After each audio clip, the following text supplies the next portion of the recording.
Fight!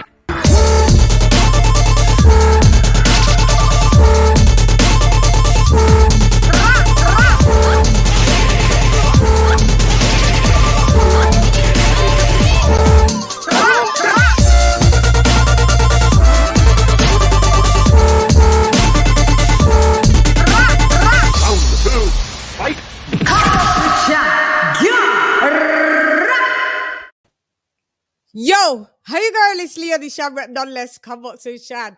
Guys, sorry about the constant delays. It is, bear in mind, it is 2:21 a.m. in the UK here. And I thought to myself, Shan, you're always on, I'm always on US time.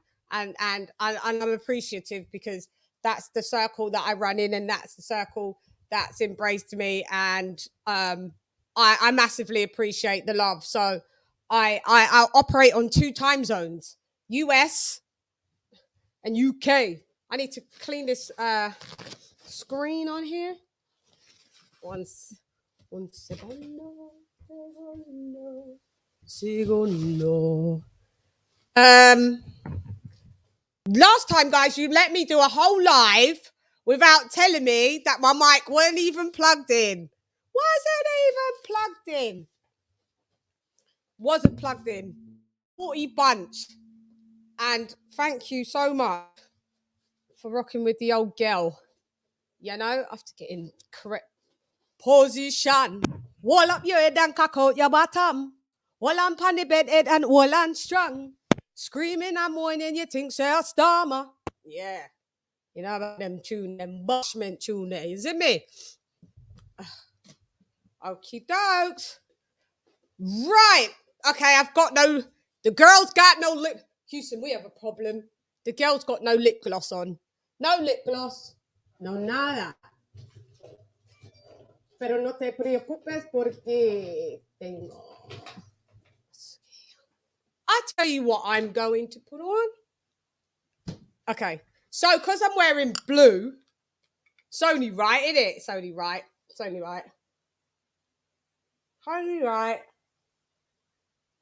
I can't look.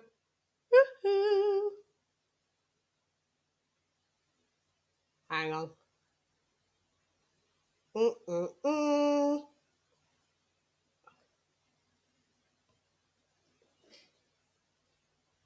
It's blue. There you go. Only me, ain't it? Only me, I know. I know. Cuss me out later. Haven't even did the banner. Haven't even done the banner. No lo sé la palabra en español por pana. Pana. No lo sé. Pana. No recuerdo. Okay, so let me just say hello to everybody that is in the building. Your favorite color, and you're one of my favorite people. J Styles is in the building. AJ All Day in the building. Hello, J Styles. Héctor García. En español, la palabra por pana. En español, por favor. Porque no lo sé, no recuerdo. Héctor, tell me. Cuéntame, por favor. Gracias. What is it?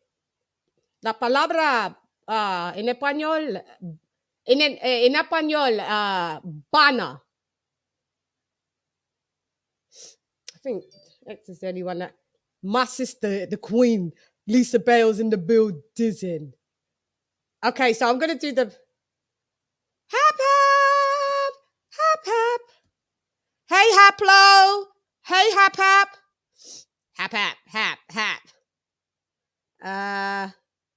Oh, you guys were having your own, you got time. Okay, cool. I was like, oh my God. You guys are having your nice old conversations in there. That's all good. I love that. You guys are the best set of guys a girl could meet. I'll tell ya.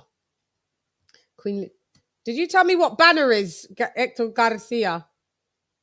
The word for banner, is it just banner? We just say banner. See, banner, banner, like the banner that goes across the screen. Banner. Roland Curtis. Yes, you know. What have we got here? LadyChann chula. Sí, estoy aquí. Yeah, chula y chulo. See? Write it. All right, banner. This is Banner. Banner. En español, banner. No lo sé la palabra en español, banner. ¿Cómo se dice? Banner. Pero en acento de inglés es banner. Pero en Estados Unidos acento es banner. ¿Sí? Ya tú sabes. Sí, banner. I don't know it in Spanish. That's what I was wondering. Oh yeah, can you all go and hit the like button, please? Oh my god. We got King Ronald Finkley in the building with the $1.99 super chat for your kisser. Thanks, Ronald. Done them season. That's right. Not David Banner. Bandera. Sí, bandera. Tal vez, bandera. Sí, bandera. Pero creo que bandera es... ¿No? Bandera. Okay. All right. Gracias. Sí, banner. This was me talking. Yeah. And by the way, it's pinned what's the name for it? The link for the chat for the panel is pinned. Thank you, Jay Styles. See, in español it's bandera. See, bandera. Okay. Bandera means flag. I thought bandera is bandera. Maybe it's not a word in, no palabra en español. Por eso, sí. Maybe not. Because yeah, flag. No. Okay. Let me do the banner. Okay. Sí, porque no recuerdo la palabra en español.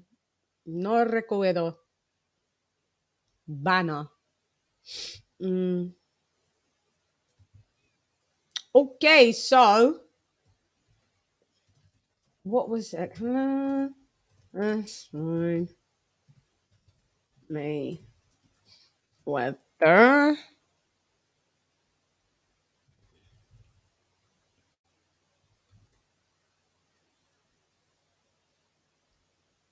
Hang on, just doing this. Un momento, por favor. Gracias. Oh no, late one. Who fired shots in the eye? And why? ¿Por qué? Vamos a ver.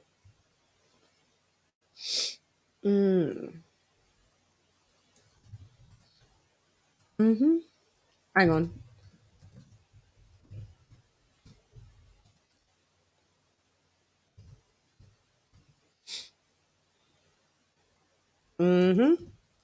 There we are. Bandera. Okay, so this is where we're going, and this is what we're doing. This is where we're going. Canelo, welcome to Canelo versus Floyd Mayweather. Who fired shots and why? Let's talk about it. Gosh, absolutely. Let's make sure that is correcto. All right, so I know banner in is pancarta. See, bandera is flag in español. See, flag, banner, but we don't know. No lo sé. I don't know. I don't know. You say pancarta, pero depende. Tu país, mi país is Venezuela. Diferente, palabras, muchas palabras diferentes que Dominican Republic, Cuba, ¿sí? Ya tú sabes. Sí, palabras diferentes, ¿sí? So maybe it's pancarta, bandera. God, just welcome to Spanish 101. All right, let's get on with it.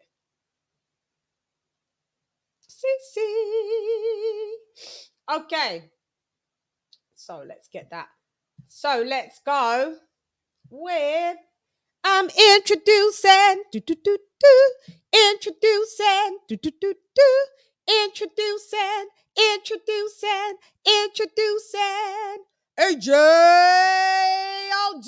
Alex.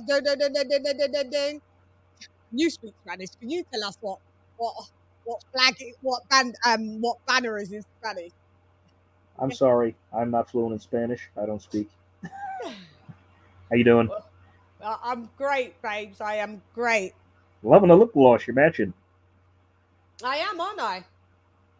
I swear it's spot on with your shirt. I swear, Matt. It's like the color's identical. How'd you do that? It was by accident. I put this on and I looked over and I thought, oh yeah, I've got a lipstick this color. So yeah, we've got another muy importante persona. Muy importante is introducing.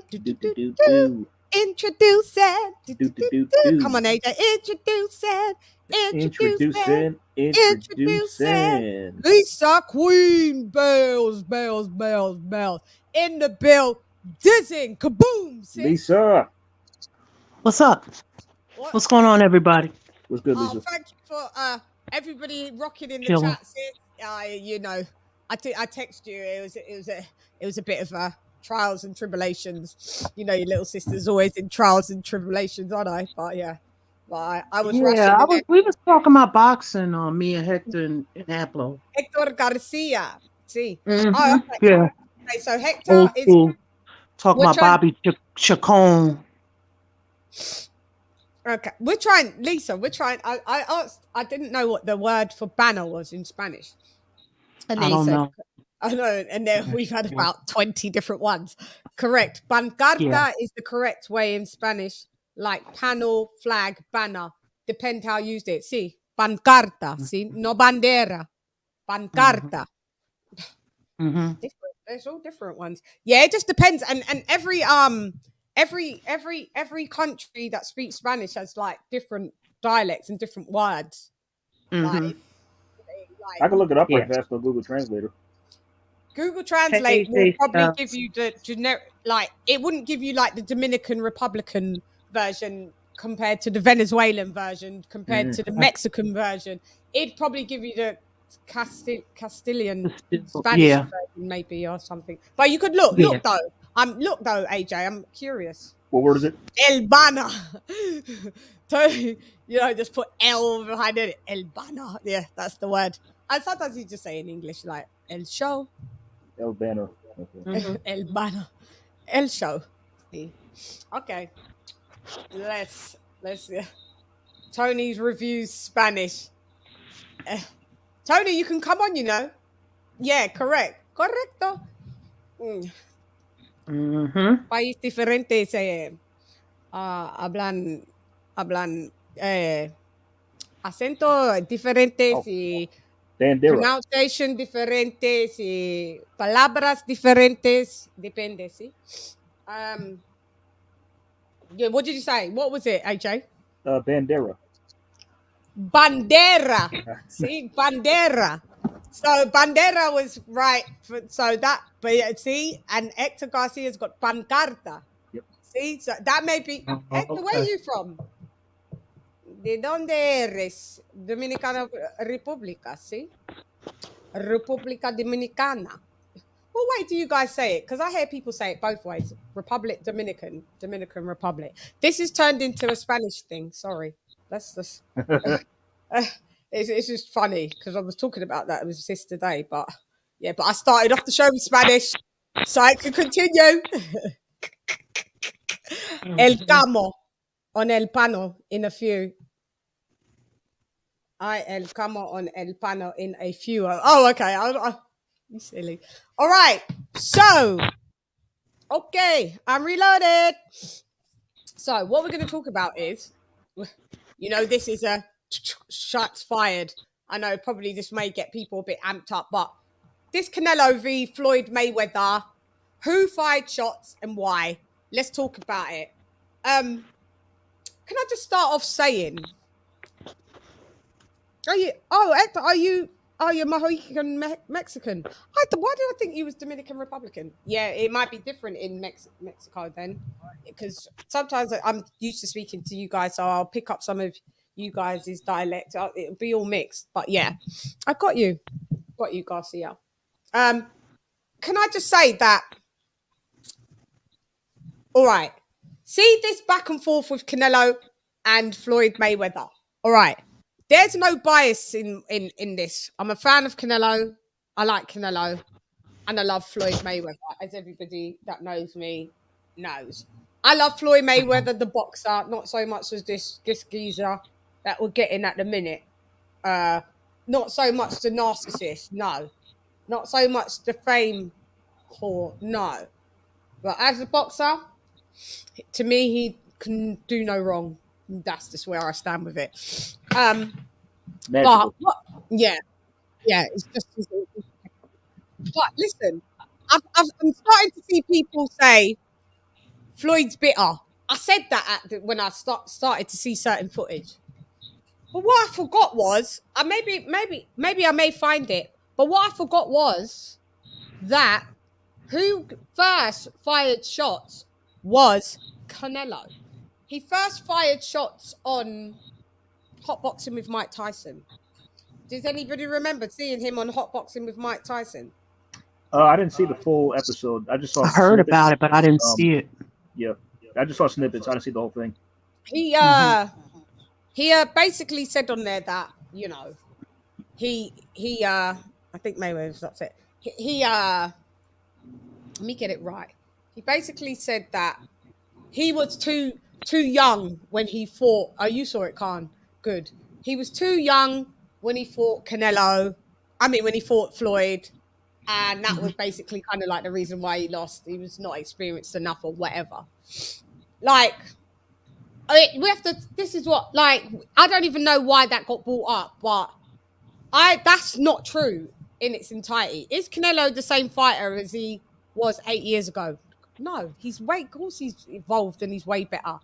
But what I'm saying is, when Canelo fought Floyd, 23, Floyd 36, technically he's out of his prime. Canelo was already 40 fights deep in by this time. 40 fights by the time he fought Floyd. 40. 40. Does that change things a bit? Well, I believe that's my thing. It's like this whole narrative or just excuse that Canelo was too young and too green. That's a bunch of BS. I mean, he may have been 23 at the time, but he'd already been a pro for like 7 to 8 years. 15, yep. 7 to 8 years, and he had over 40 fights, and he was a reigning, unbeaten champion, and who was just coming off a career best when he beat Austin Trout, took his oath, yeah, which was a good fight, and so no, there's no excuses. Floyd beat him fair and square. That's just what it is. Yeah.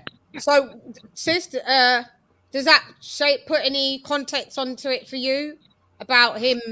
What does that mean? 23, 40 fights in, coming off a win from Austin Trout, an impressive, it's a decent win.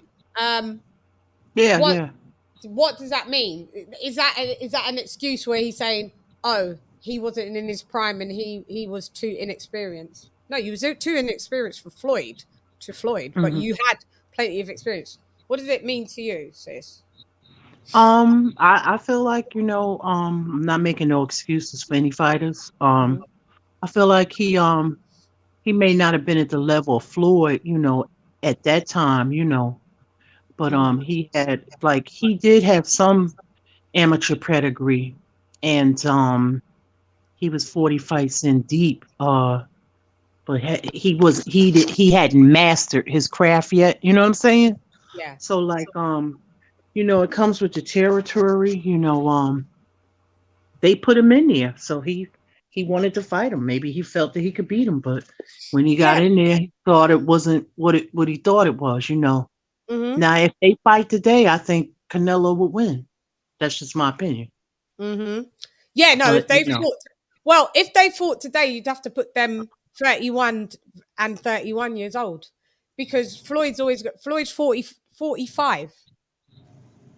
You couldn't oh obviously yeah, I'm Canelo saying would if beat they him fought now. today at the ages they are now, yeah, I got what Yeah, you're saying. Yeah. yeah. So you'd have to put them at equal age. And if you put them at equal age, in my opinion, Floyd still washes Canelo. Hmm. But if obviously Floyd was to get in the ring with Canelo now, him being 44, 45, and Canelo being 31, obviously Canelo would beat him. Oh, I Hmm. don't know if Canelo would wash him. That's how highly I think of Floyd, but I don't know if he definitely would beat him. Floyd, you know, so yeah, so it's not comparable. But so this was the first shot that I saw fired. I wonder if I could find it, May.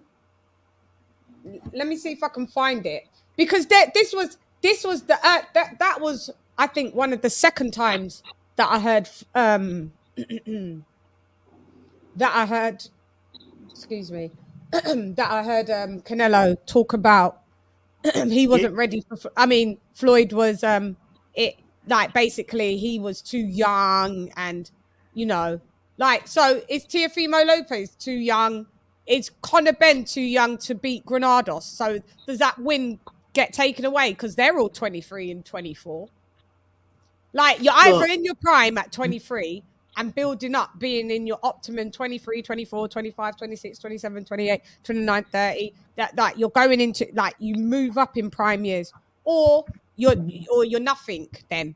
And if you're another 23-year-olds that have beaten other 23-year-olds are fighting ex champs. So Floyd was a champ. So it's either you're not in your prime because you're 23, and so everybody else that's beat ex champions at 23, you don't count it then. I mean, because Yeah. like a good comparison is like Floyd was 21 when he beat Gennaro Hernandez, and Hmm. Hmm. for his WBC belt, and Gennaro Hernandez was like I think 32. So Hmm. if he lost that fight, would Floyd have been too young? Yeah, you know what I'm saying? No. This is what I'm saying. Yeah, yeah. I mean, and also I just think that like no matter who fights who, like I think that Floyd's style will always be Canelo's. And I don't know if you Mm. guys, saw the All Access episodes like before that fight, before the Floyd Canelo fight. Oh, Hmm. Team Yeah. Canelo, they were certain that they were going to beat Floyd. Oscar De La Hoya was saying it. Canelo was Mhm. saying it. His trainer was saying it. They Yeah. might as well have sworn a stack of Bibles that they were going to win that fight. Yeah. Yeah. But Basically. see, you know Well, what? you got This to is go a into a long. fight thinking you can win. You're not going to go into a fight really be like, I'm going to lose. So, you Yeah, know, Mhm. but they was pretty much super duper confident, is what yeah, you're yeah, saying. yeah. The confidence level was at an all time high. Yeah, they All were for time sure that high. they were for sure that they were gonna win. So Yeah. Yeah. Yeah. Yeah. But this is a long standing feud with Floyd and Oscar. Goes back to Floyd and Oscar. Floyd Hmm. won, and then he didn't give him the rematch. Yeah. Then you got the second generation. You got Canelo comes in, and Floyd Yeah. beats him. Now you got the Ryan Garcia with Tank. So this has been a long standing Feud going back with them. back and forth. Is it more to do with the Yeah. fan base than because people are saying that basically Floyd is bitter. And it does look like it when initially when I'd seen the footage, I was like, oh Floyd, just give it a break, mate. Just shut up. Yeah. Like you don't have to say anything. And it did Hmm. look, but then when you put things in context, why would Floyd need to be bitter? Like, shouts out to the boxing voice, shouts out to Ness, shouts out to Doomy. I'm gonna definitely get you because I listened to bits of that show today, and Doomy The delusions of grandeur just went high. That is why I thought about this topic. The delusions of grandeur was high. Doomy was saying that basically that Canelo is on a trajectory to surpassing Floyd. Now let me tell you why it's not. Let me tell you why it's not. And this is what, and shouts out to Ness because he actually was trying to school Doomy, and Doomy just loves Canelo. We like Canelo, we do, but we can't cape or cap for any of our fighters, right? So Doomy was saying that Canelo is on his way. He's past Floyd. How? Okay, Floyd was never undisputed. Cool. Floyd was 5-weight world champion. Floyd has fought 20, I want to say 20, 21, 22 active champs. The level of competition that Floyd had fought, there, like what Ness was saying, there ain't no Miguel Cotto that Canelo's gonna fight. There is no Zab Judah. There is no Castillo. There is Floyd, no. Canelo did fight. Did he fight Zab? He fought Cotto. He fought Cotto at, yeah. Okay, he fought Cotto when Cotto was like 30. No, Cotto was 40. I don't know. He was like mid-30s, 35, I think. Yeah, he wasn't that old. Yeah. No. Look it up. Miguel Cotto was, I want to say he was 40 when Canelo fought him. No. I'm checking now. Yeah. Let me see. No, he wasn't that old. So No. Go ahead, Tony. So here's the deal. There is no Castillo. I did say that, innit? There is no Arturo Gatti. There is none of these people that Canelo's ever going to fight.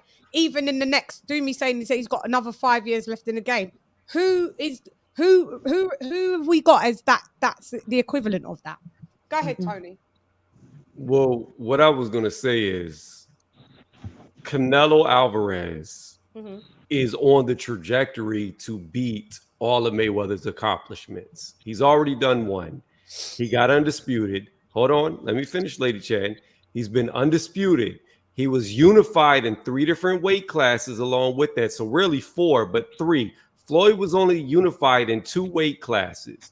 Both of them had Ring Magazine title 3 in 3 different weight classes. Now, Canelo, if he gets cruiserweight, that's 5 division champion, just like Floyd was a 5 division champion. Currently, Floyd has beat 22 either active or ex-champions, and Canelo's already at 19. So level of competition's not even, can't even equate. Like Canelo, I'm just in saying, his era yeah, go ahead. I'm just saying that when you look at the accolades, It's not the same. Canelo is on the trajectory to surpass him in every, whether you feel like the competition is the same or not. I mean, you got to understand, Mayweather had wins over guys who were moving up, like Ricky Hatton, that they considered a champion, who didn't even have a title when he moved up. That's one of his championship wins. He beat a old Sugar Shane Mosley, just like Canelo did. Canelo, that's who was 40 years old when they fought. Right. He beat Canelo beat an old Mosley as well. They both beat a Cotto that was far best his prime. No. I mean, a lot of Mayweather's wins,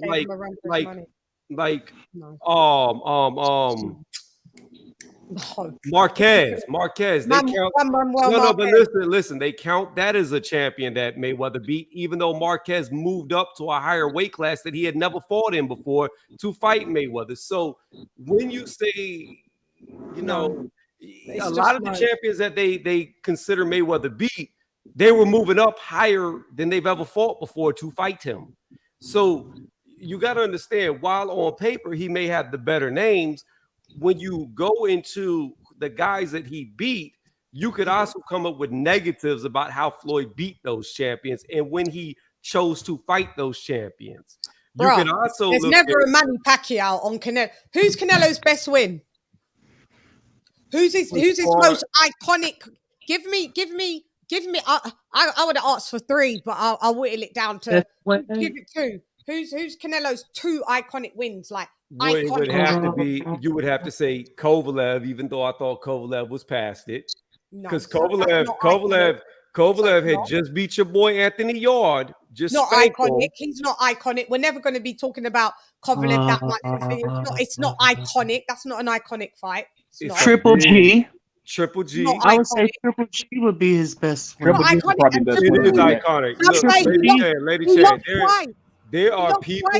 There are people. Listen. When you watch the Triple G fights, it wasn't a convincing. They weren't convincing. One was a draw. I agree. But listen, Lady Chann, listen to this though. Those two, no. There are people who will argue with you. I am not one of them, but I'm telling you right now, Triple G is iconic because there are people who will argue with you that he is the greatest middleweight that ever fought.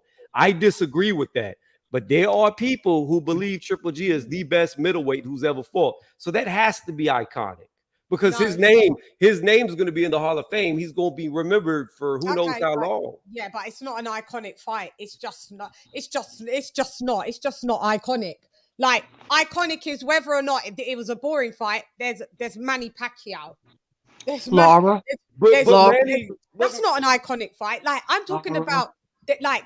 How far? Let's look at Floyd Mayweather. This is what I'm talking about, Lady Chann. When you look at Mayweather's career, how far past Manny's best days was he? Manny hadn't had a knockout, and who knows how long before Mayweather actually got in the ring. Manny's 2 years younger than Floyd. They're the same. I'm not talking about their age. I'm not talking about their age. Everybody, see, here's the thing about it. When you talk about Mayweather fighting a prime Canelo, you can't even do that because we don't even know if we've seen a prime Canelo yet. Every time Canelo gets in the ring, he's looking better than the last time.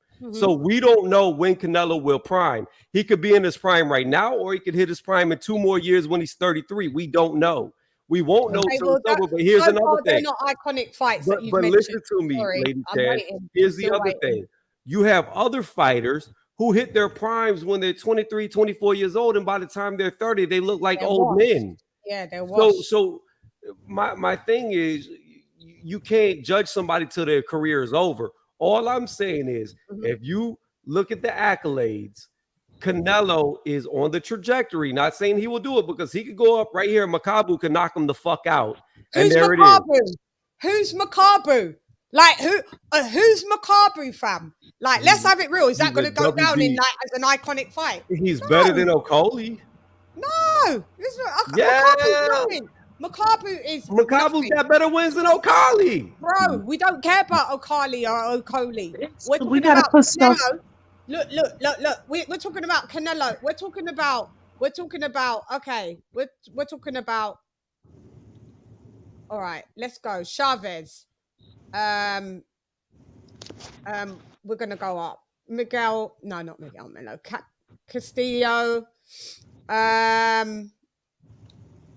We're gonna keep going because there's so much on this resume. Oh yeah, the drunken master Augustus. Where is he, man? Chavez, yeah, Castillo. Hey, Outlaw is backstage. He just texted it. Oh, there you are. Yeah, I see you. All I am saying is this: Oscar De La Hoya, Ricky Hatton, Manuel Marquez, Mosley, Ortiz, Cotto, Guerrero. No. Maidana, Pacquiao, Berto, and McGregor. Like, who? Like, I want the equivalency of I want iconic fights that even if we give Canelo another 5 years in the game, who's going to equivalate to who Floyd Mayweather's beat? It's going to come down to personal opinion because you said Arturo Gotti's name earlier, and that dude was trash technically. Gotti was a trash fighter. I disagree with that. I disagree. The only reason why Gotti is even a known name is because of the wars that he had with Mickey Ward, and they were both technically trash. They were known to get their ass whooped. I disagree with that. Well, I mean, wait. I mean, it's just that. Let Lisa talk. Hang on. Let Lisa talk. Respect to both of those warriors. When you look at that fight, Gotti and Ward, 1 to 3, there was a lot of technical stuff going on in that fight. People, you got to give those guys some respect. Arturo Gatti, trash. I mean, that's a bit harsh. Were they elite?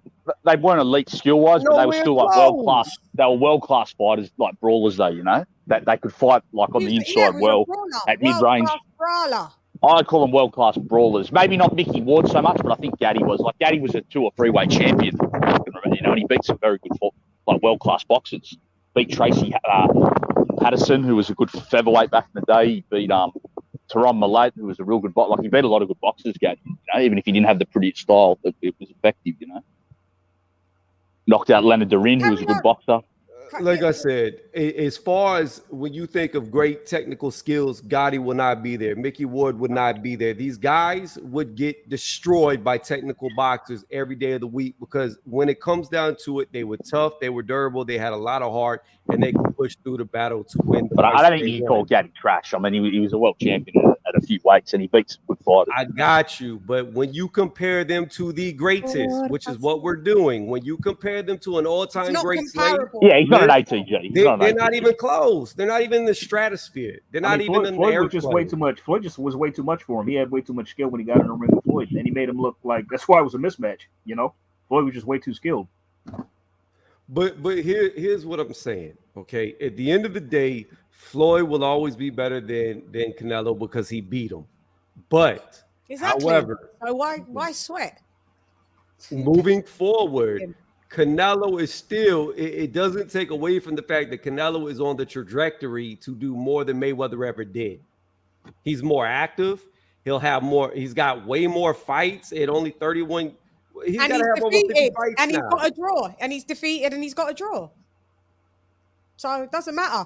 He will never touch. What has he got? Like 60-something fights? 59, 60 fights? He's got to have close to 60 fights. Don't get it twisted. I rock with Canelo. Like I have battles with people that like disrespect Canelo, but I just keep it a buck. Like when you put it in context, like stop lying. Doesn't matter what it's 2 different levels of fighter.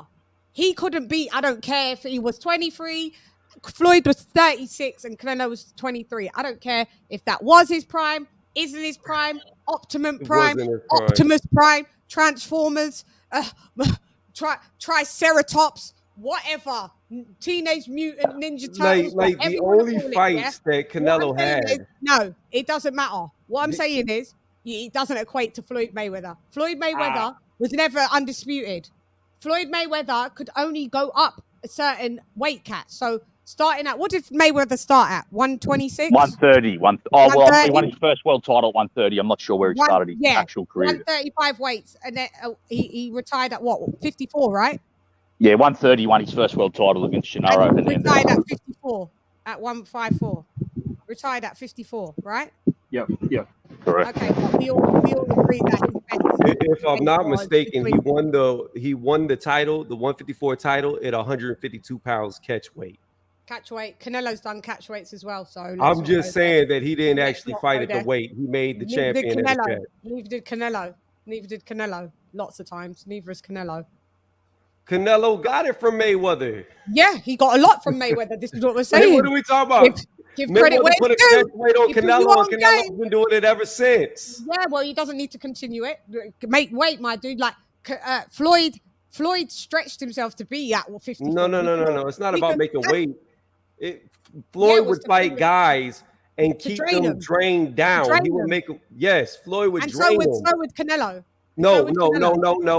Canelo didn't start doing that till Floyd did it to him. Now he's and so did Canelo. Yeah, and so did Canelo. But where did it start? It started with Floyd. And there's a lot of things that start with Floyd. Doesn't mean that is Floyd the oracle? Clearly he is. Is he the all-seeing? Let me ask you this, LadyChann. Yeah. What I'm saying is just Floyd did it doesn't mean Canelo you could say Canelo has avoided Andrade.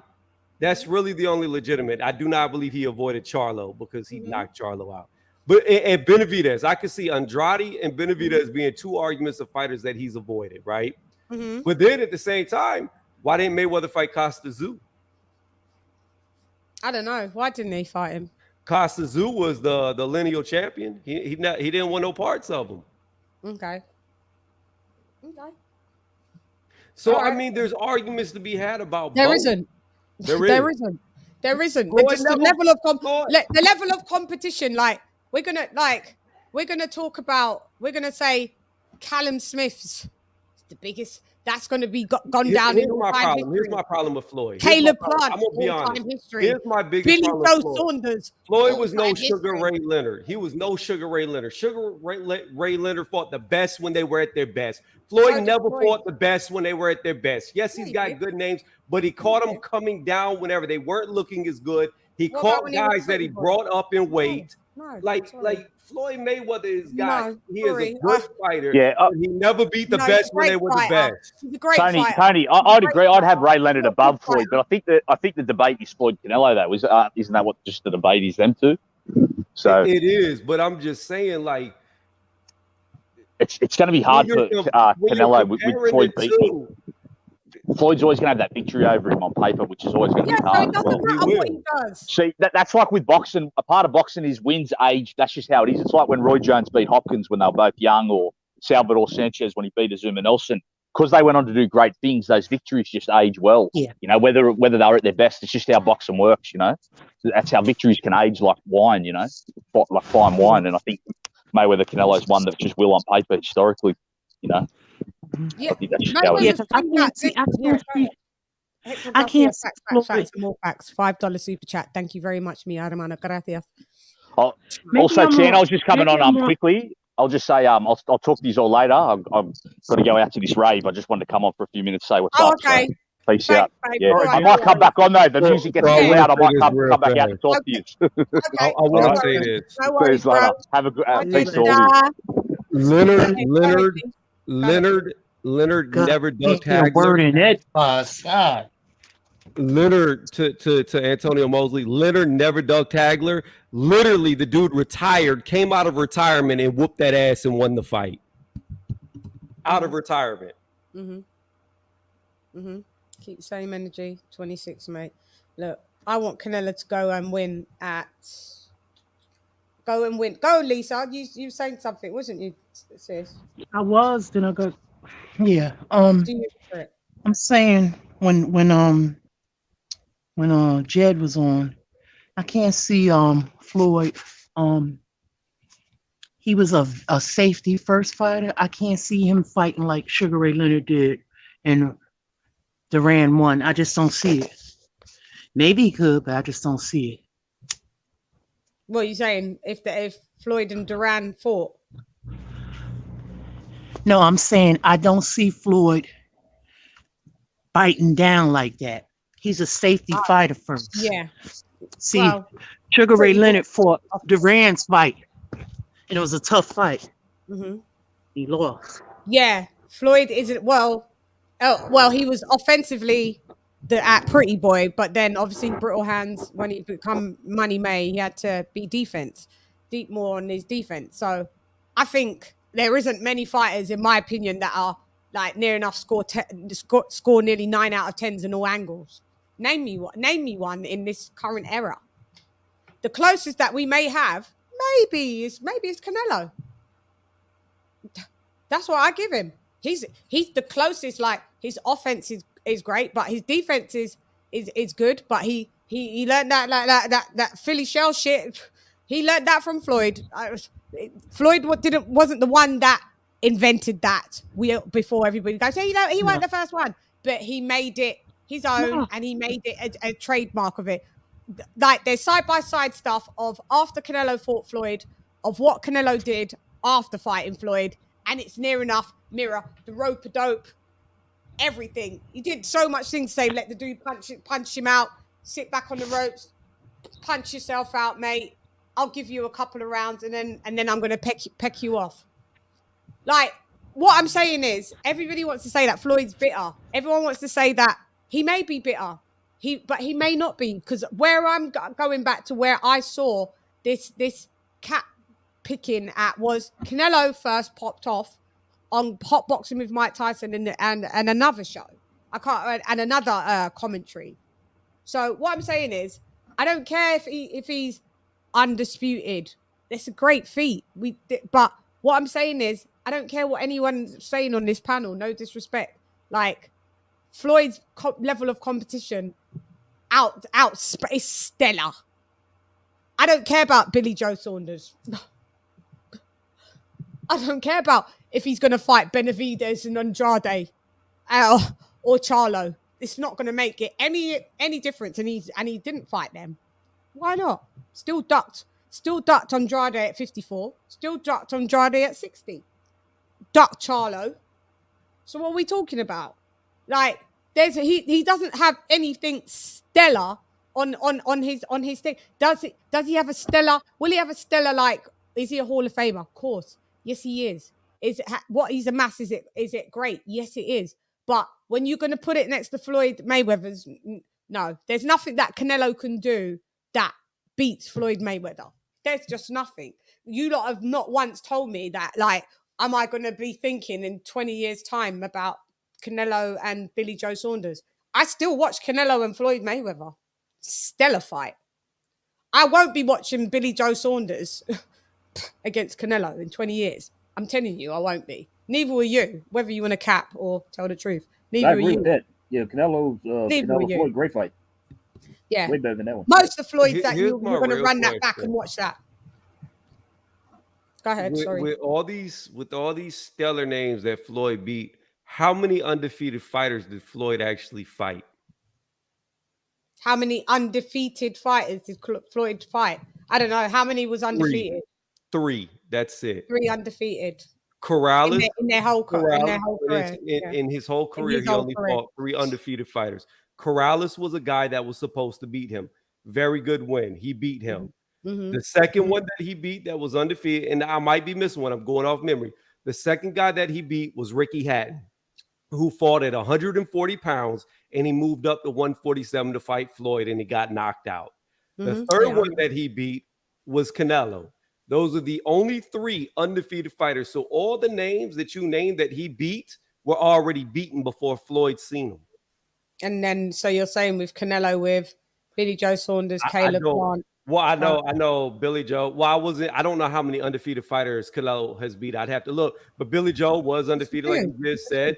Caleb was undefeated. I have no idea how many. So the difference is Floyd no difference. was all about business. He never really took risk. He never really fought guys when they were at their best. At least with Canelo, whether you say they're on the same level as a Cotto or a Manny Pacquiao, who none was of them. faster. None. Not one. Even to have an outside Manny Pacquiao taking losses. Doesn't matter because they took losses because of the level of competition Cotto, that they fought. They're Hall of Famers. Hall of Famers have got losses.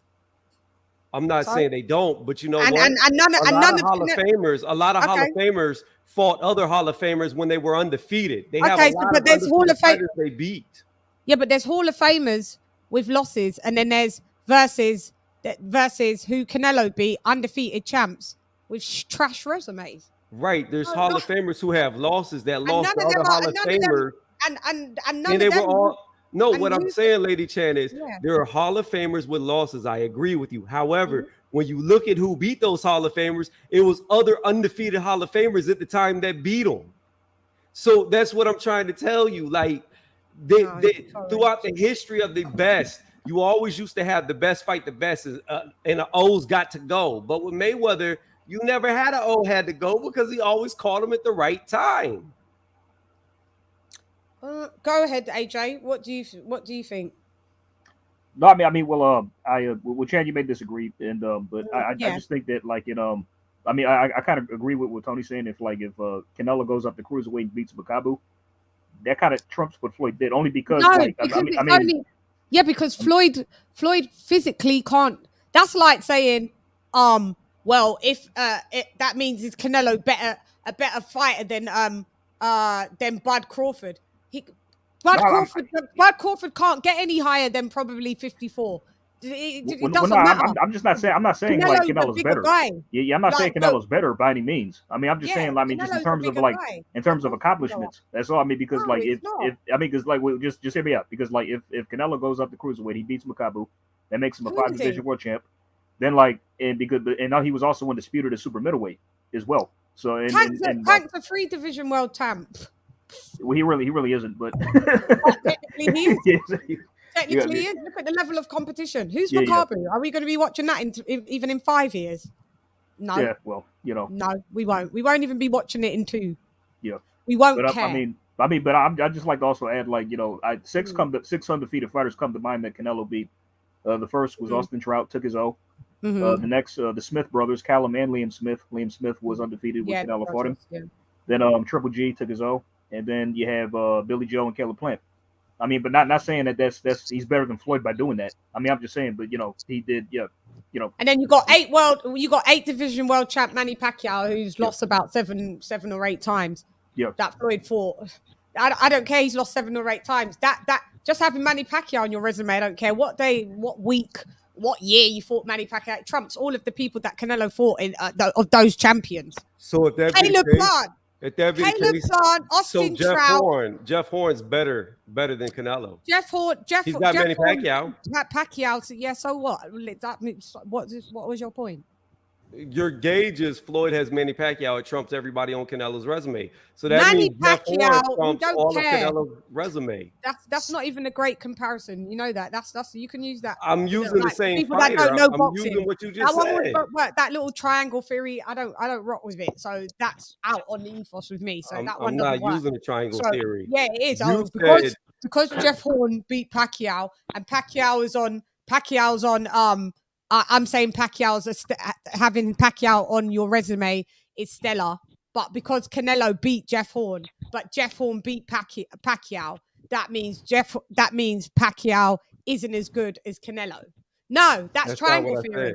Yeah, but that's where you was going. No, it wasn't. I'm just nipping it in the bud before. No, I was using what you said. I used exactly what you. Okay, well, you said Mayweather's resume. You said Mayweather's resume is better than Canelo's because he has Manny Pacquiao in an 8-time division. So what I said was, then Jeff Horn has a better resume because he also has Manny Pacquiao by using your logic. Oh yeah, no, but Manny Pacquiao is the 8th division. Like he comes with stuff. Jeff Horn didn't come with stuff. There's a fluke. Buster Douglas beat Mike Tyson. Does that mean we don't care? But you just said no. What I'm saying is Manny Pacquiao comes with stuff. He came as an 8th division champ. So Floyd beat that guy that came with stuff. I get what you're trying to say. Because Jeff Horn he's come with that baggage and Floyd has beat him. Yes, when you compare that, not Jeff Horn, when you compare that with the other 6 unbeaten champs that Canelo has fought, it doesn't equate. Doesn't matter if Jeff Horn beat Pacquiao. Yeah, that's a stellar win for him to have on his resume. But what I'm saying is, when you're putting it into context, no. Like having Manny Pacquiao with 7 or 8 losses is still better. And all right, kudos to Jeff Horn. Doesn't make him better. But kudos to Jeff Horn. He's still, just to have that name on his resume, it still trumps Plant, Trout. So let's stick with Manny. Real fast. Just hear me out. Just hear me out. For years, everybody in boxing wanted Floyd and Manny to fight, okay? Manny was on a 15-win streak before he lost to Bradley, okay? During those 15 wins, people were begging and pleading to get Floyd in the ring with Manny and Manny to get in the ring with Floyd, right? Floyd did not fight Manny until Manny had lost to Bradley, got knocked out by Marquez.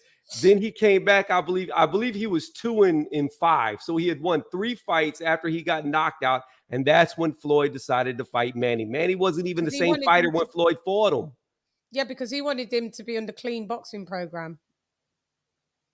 But they agreed to it. And Manny agreed to it. No, Manny took it. No, in fact, if we're going to go with the clean boxing program, it was Floyd after the Manny fight who had all the controversy with the vitamins in his IV that was illegal to take after the fight. Well, it's illegal to take after the fight. Yeah, that was. But yeah, because IVs mixed with vitamins mask steroids. That's why it's illegal. And Floyd took like 2 liters of saline, which is illegal, mixed with a vitamin supplements, which is illegal, to mask it. To mask something. That's what out of Canelo and Floyd, who's popped dirty? Canelo has. Okay. But I'm saying, we were talking about Manny and Floyd. We were talking about Manny and Floyd. I know we're talking about Manny and Floyd. You said Manny would not enroll in the clean boxing. As far as I'm concerned, Floyd hasn't popped dirty ever. Whether you're saying it's to mask, not saying it's not. out of Canelo. When was Canelo juicing and He when did was he pop not dirty. then? He did When pop was dirty. Canelo juicing and when was no Floyd didn't pop dirty. He did pop dirty. No, he didn't. He got caught on the saline and vitamins. That's illegal. That's not popping dirty. No, it is popping dirty. It's saline illegal. and vitamins. He got in trouble for it. Did he get banned for it? He had to pay a fine. Did he get banned for it? No. Okay, so therefore it wasn't being on saline, which is salt. I've been on saline and vitamins because I'm dehydrated. I've been hooked up in the bag in the hospital. But you do realize that because he got caught on that, he was fighting it legally and he was out of the ring for like 9 months trying to fight it, and it ended up coming down to him paying a fine versus being suspended for 6 months. But he was already past 6 months because it took him 9 months to get cleared. Who 9 months to get cleared? Canelo. Floyd. And yeah, and then Canelo popped dirty for. I'm not saying he didn't. He got popped dirty for clenbuterol. When was he on that? And so you always say when someone gets caught for something, it's not usually the first time. So when was he on the juice and when was he not? I mean, I think Canelo's probably still on stuff because let me tell you this. I'm gonna tell you this about Clint. No. Listen to me. I don't think that, by the way. I don't think that he's still on stuff because of the frequency of, unless he's just a sick siphoner that. You know the WBC upped your clenbuterol levels? Oh yeah, they did. They did. Yeah, because of him, they upped it. So but just listen to me. Listen to me, Lady not? Chan. As far as that steak shit goes, I don't believe it because clenbuterol has such a short half-life. There's no way you're going to get it from meat. You're not going to do it. He was popping the pills. And is it only? No, it's pills. You take pills. What clenbuterol is a bronchodilator. So they give it to people with asthma. It's illegal in the United States because it can cause a heart murmur. So that's why it's banned in America. But in places like Mexico, even over in Britain where you are, you can get it legally prescribed to you from a pharmacist or a doctor. From a doctor. I have it in my inhaler, clenbuterol. Yeah, so it's just steroid. Not right. Well, it's not a steroid, but my one. It is. Clenbuterol. It's in my inhaler. It's in my brown inhaler. The other stuff in the inhaler is a steroid, but clenbuterol itself isn't. It's not a bronchodilator. So what clenbuterol does, to me, like let me tell you how good clenbuterol is. If I could pick any drug that I could take, one PED, I would take clenbuterol over everything. Why? Because it increases your endurance. It makes it easier for you to cut weight. It makes your recovery time a lot quicker because it puts more oxygen in your blood, and it has a side effect like steroids. It makes you stronger. Not only that, but because you have more oxygen going through your blood, your brain thinks faster. You think quicker. Damn, Chan. Yeah, she got the big arm. She got the gun. Look at that clear right there. Clenbuterol. I told you I'll take it. Go ahead.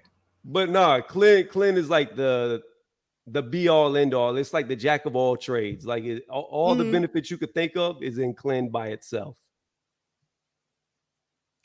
So what I've debated people saying that just because I'm throwing this as devil's advocate, by the way, because I'm still not saying just because Canelo's popped dirty that means he's been dirty his whole career.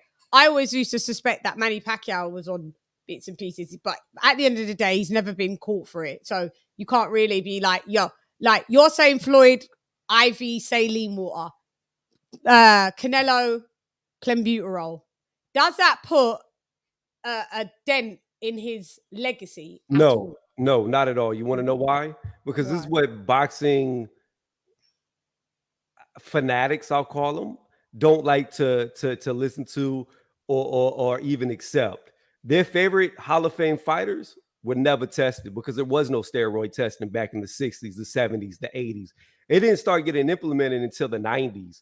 So if people think they were doing steroids back in the 50s in the Olympics, if you think some of your favorite boxers from the past weren't on PEDs, you're out your mind. So I don't hold it against them because you can't say that the greats of the past were clean because they just were never tested. Yeah. No, I'm with it because there's fighters that I do like this. Just because they've popped dirty, I don't write off their whole career. I don't write off all of Shan on some Clen. Clen is not a steroid. Yeah, he just made that clear. Yeah, it's a bronchial dilator. It's right. It's in the inhalers to open up your lungs, basically. So when you're having an asthma attack or preventative or whatever. But yeah, I'm on Clen, guys. So I'd pop dirty if I'd box. So no boxing. You got to for me. show him the buys again. Go ahead, that Show him the flex guns. form. Come on, flex. That's the plan. It's the Clen. Clen. I didn't know that. I didn't realize I had big guns because of Clen. I just thought it was because I kind of ate right and kept in shape. But could I add something? Yeah. So let's just turn back. Let's wait a few years and see where Canelo was at the end of his career to make comparisons. You know, because he still may get a lot more good wins under his belt. You know, still get more fights from that. Honestly, like if he went to 175 and he made a run there and started beating all the champs there, now we're talking. Then I'd be like, yeah. I mean, because there's some straight up heavy hitters up there, man. There's some killers like Baturbia. This is what I'm saying. All stuff like that. You know what I mean? Like then we can start really talking about like, you know, that like, was you know, his resume better than Floyd's, all that kind of stuff. Yes. You know, I mean, now Makabu, it's like I wouldn't say he's the weakest champ.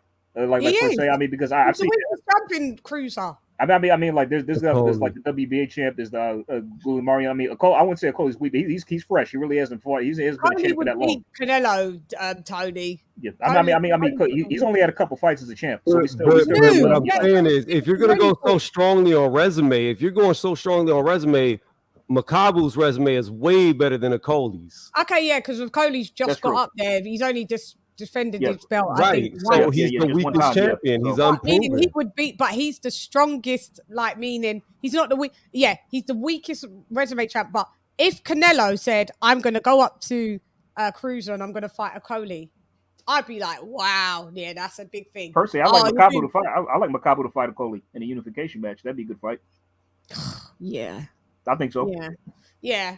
But you know, Makabu's what? How old's Makabu? 40? 34? 34. Oh, is he not? 34. No, not that old. And he last fought a year ago. Mm-hmm. So he's not even inactive. Because you know, a lot of champions only fight once a year anyways. Or some, not all, but some only fight once a year. Yeah, I'm with what AJ's saying though. If he was to fight, you know, people of note, if you're gonna go up, at least just wash the top guys that are in whatever division you're gonna go up.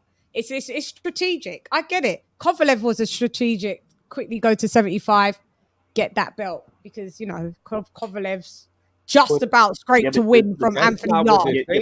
But Chan, I'm not hating on the move too much because like he's going past light heavyweight all the way up to cruiser. You know what I mean? I know. But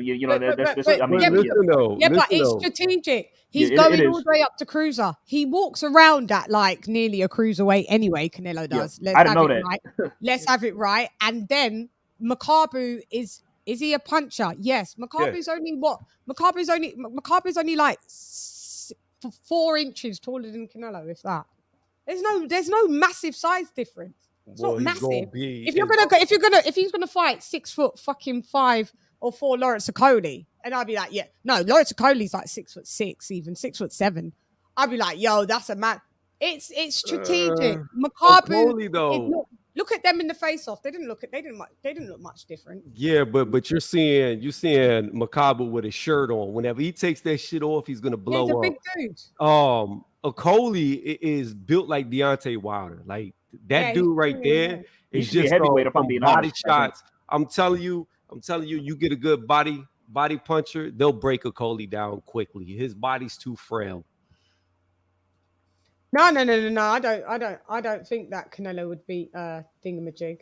Beat Okole? I don't think. Yeah, no. He couldn't. Let's see how because this. I saw an interview. You're going too far, Tony. You're going too far. I saw an interview with Reynoso.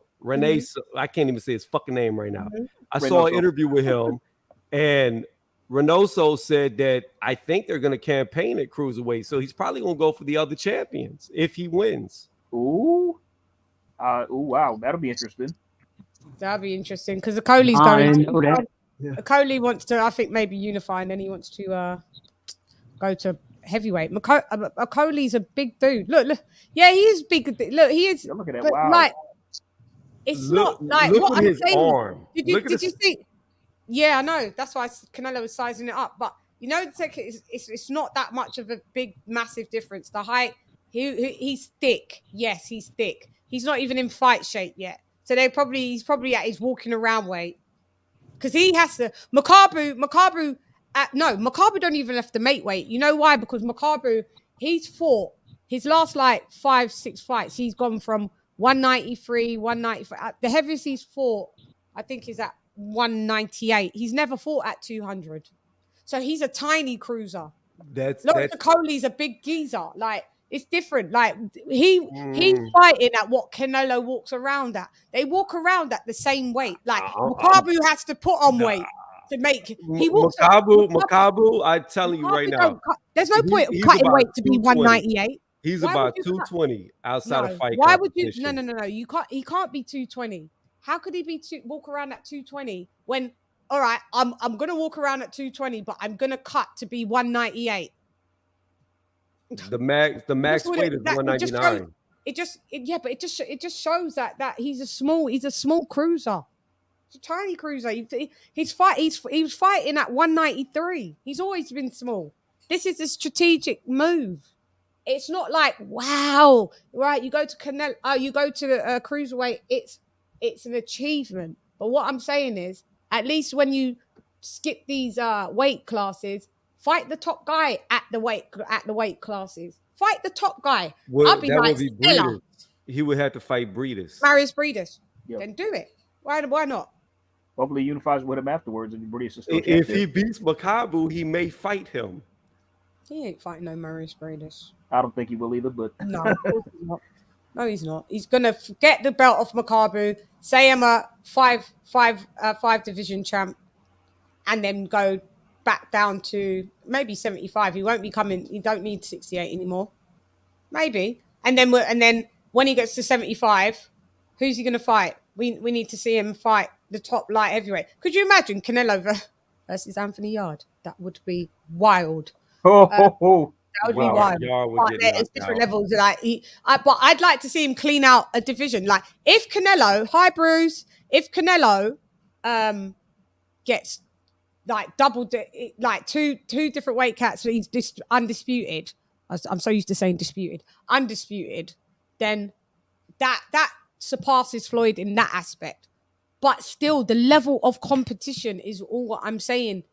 Are you just going by stats that makes it that he surpasses Floyd just in stats wise, or are you going with the body of work? And you don't think I think what Canelo's doing right now is like on the path of Roy Jones Jr. Because Roy Jones went up there. He also was a heavyweight champion, but you got to understand, from light heavyweight to cruiserweight is the biggest jump in weight in boxing.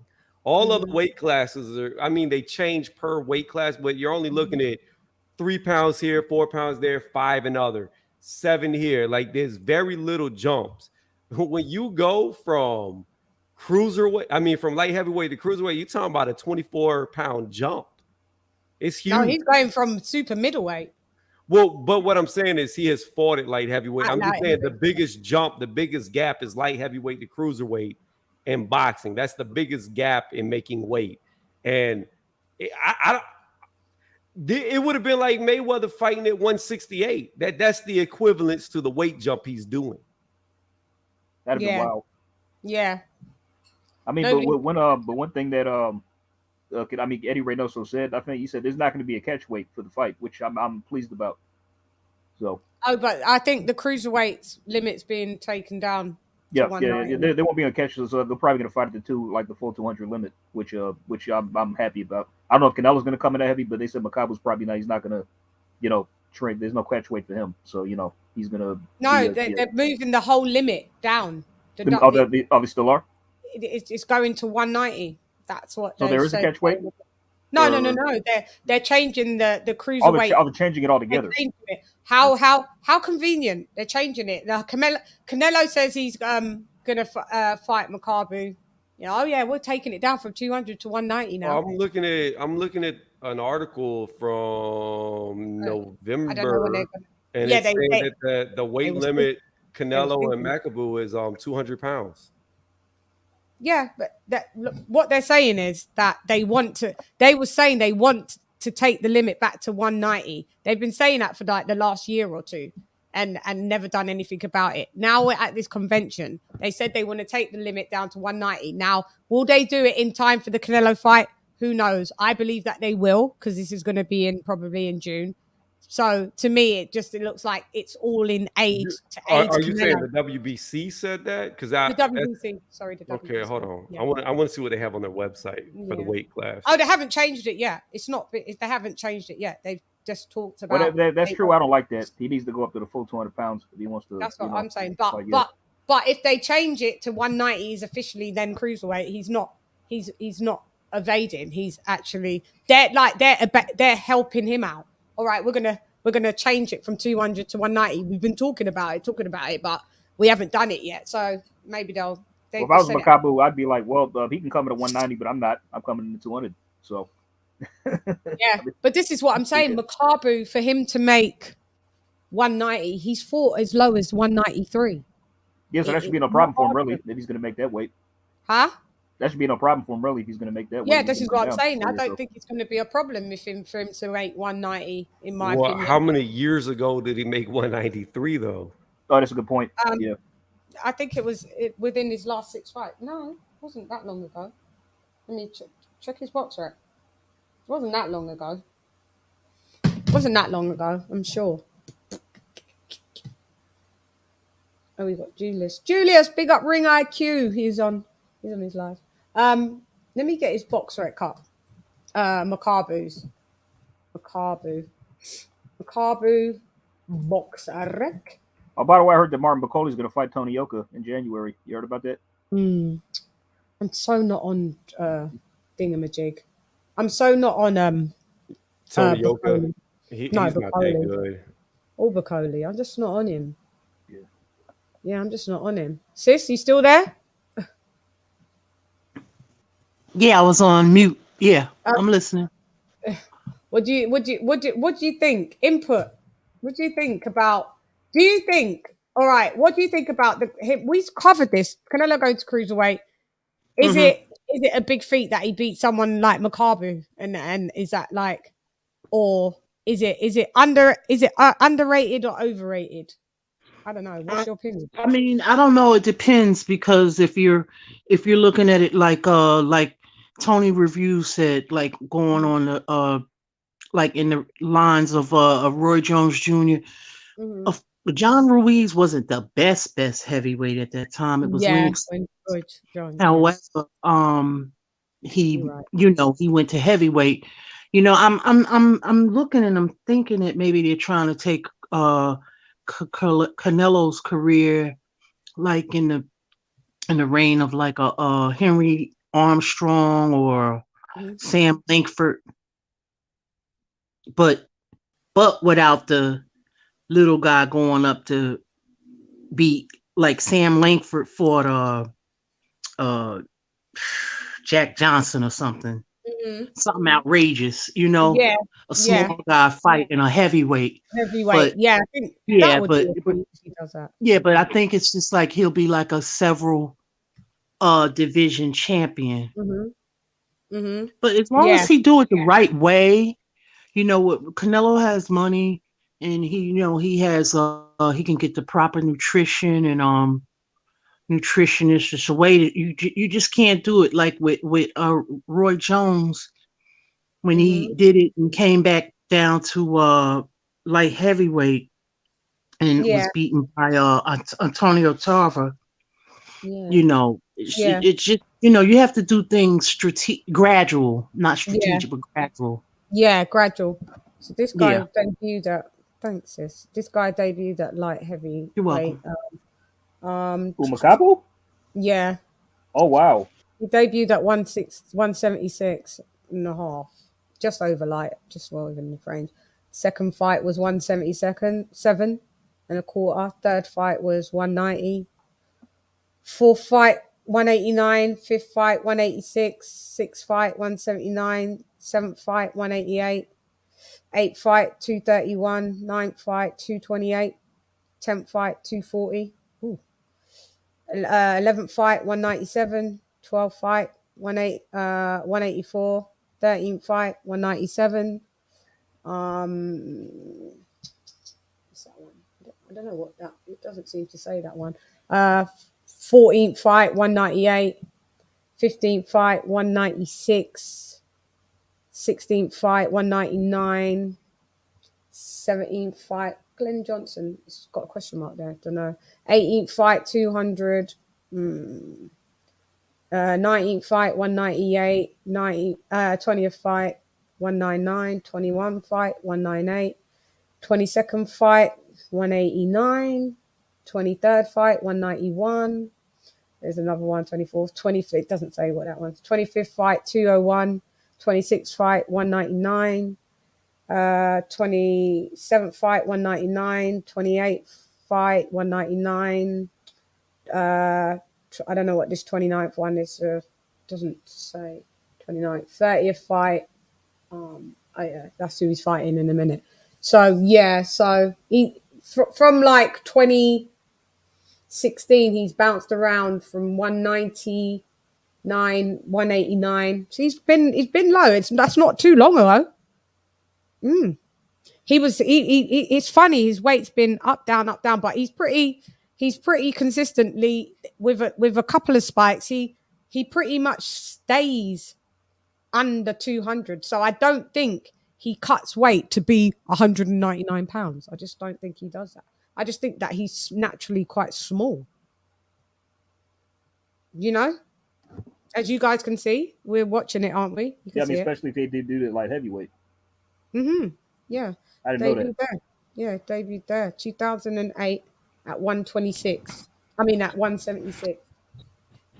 And now they got that Bridger weight too now, so it's interesting. Oh, Lord, yeah, it's got Bridger weight as well. Tony, what do you think about that? Or are you still there in the building? Yeah, I'm here looking at his weight. You look, yeah, he's small. He's small, isn't he? I don't know about him being small. It's a 15-pound jump. Yeah, I said. Still think come fight night he's gonna be around 220. Yeah, when he hydrates, you mean?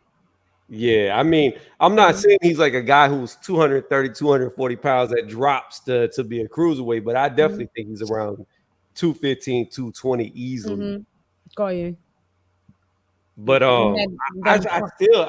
really truthfully, we'll see how big he is whenever him and Canelo are face to face with their shirts off. Whenever they're both in the ring, we're gonna see if Makabu is, like you said, on the smaller side, or if he looks huge next to Canelo. Well, because Canelo's going to be swollen as well. Go ahead, Lise. I got a question. Is Makabu fast? Say that. Is he fast? Fast or slow? No, he's slow. Yeah, I'd say so. Oh boy, that's a massacre. Whoa. Canelo doesn't do well with movers. This guy's not a mover. He's a puncher. But he can take shots too. He's got a decent chin. Great chin. Decent chin, yeah. Great chins. But yeah, it's what I'm saying is like they've looked through, like him and Eddie have looked through, because they want to keep pushing themselves. So they've looked through where can we go, and they've looked at this division and they've picked a guy that's the easiest belt to take, a guy that doesn't move, a guy that got knocked out by Tony Bellew in 2 rounds. Tony Bellew. He did drop Bellew though, to be fair. Yeah. But who hasn't dropped Bellew? Has he? How many times has he been dropped? Actually, I'm thinking now. Like, Usyk dropped him. Yeah, when he knocked him out in that fight. Yeah, that's true. Stevenson sparked him. Yeah, Stevenson did. Yeah, so he knocked him out. He's not the guy that, you know, that's hard to not knock out, you know, or drop. So Makabu's been he did drop Tony Bellew. Bellew dropped him, and sparked him in 2 rounds, you know. So it's the easiest. But if I'm not mistaken, whenever Tony Bellew went up to cruiserweight, he never lost, right? I know he went to heavyweight, came back down, fought Usyk, but I don't count that. Outside of the Usyk, he won every fight he had once he moved up from light heavyweight, right? he was a world titleist at yeah. I think so. I'm not sure. So was he undefeated? I'm not too versed in. No. Tony Bellew got knocked out. He got knocked out by Adonis Stevenson, and then he moved up to Yeah. cruiserweight. But what I'm saying is, when he went up to cruiserweight, he was actually pretty dominant. So like, you can't downplay Tony Bellew because he really hit his prime in cruiserweight. Then he went to what happened. He went to heavyweight. I forget who he fought. He beat David Hay twice. He fought David Hay twice. He beat him there. Oh yeah, he beat David Hay. Yeah, twice. Right. Yeah. Okay, yeah. Because David Hay got the torn Achilles the first one, then he knocked him out the second one. Then what he did was he went from cruiserweight back down. He went from heavyweight back down to cruiserweight and lost to Usyk and then retired. Yep. Yeah.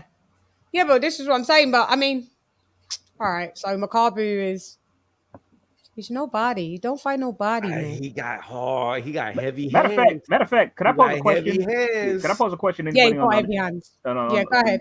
Go ahead. It's just a question I've been asking myself for a while. I kind of don't know how to answer it. So, like, okay, so let's say Canelo goes up there, right, fights Makabu, and he wins. He knocks him out. Okay, I'd say that's a credible argument that that Makabu was a weak champion up there. But then, like, if Makabu beats Canelo or knocks him out, does that make him a weak champion?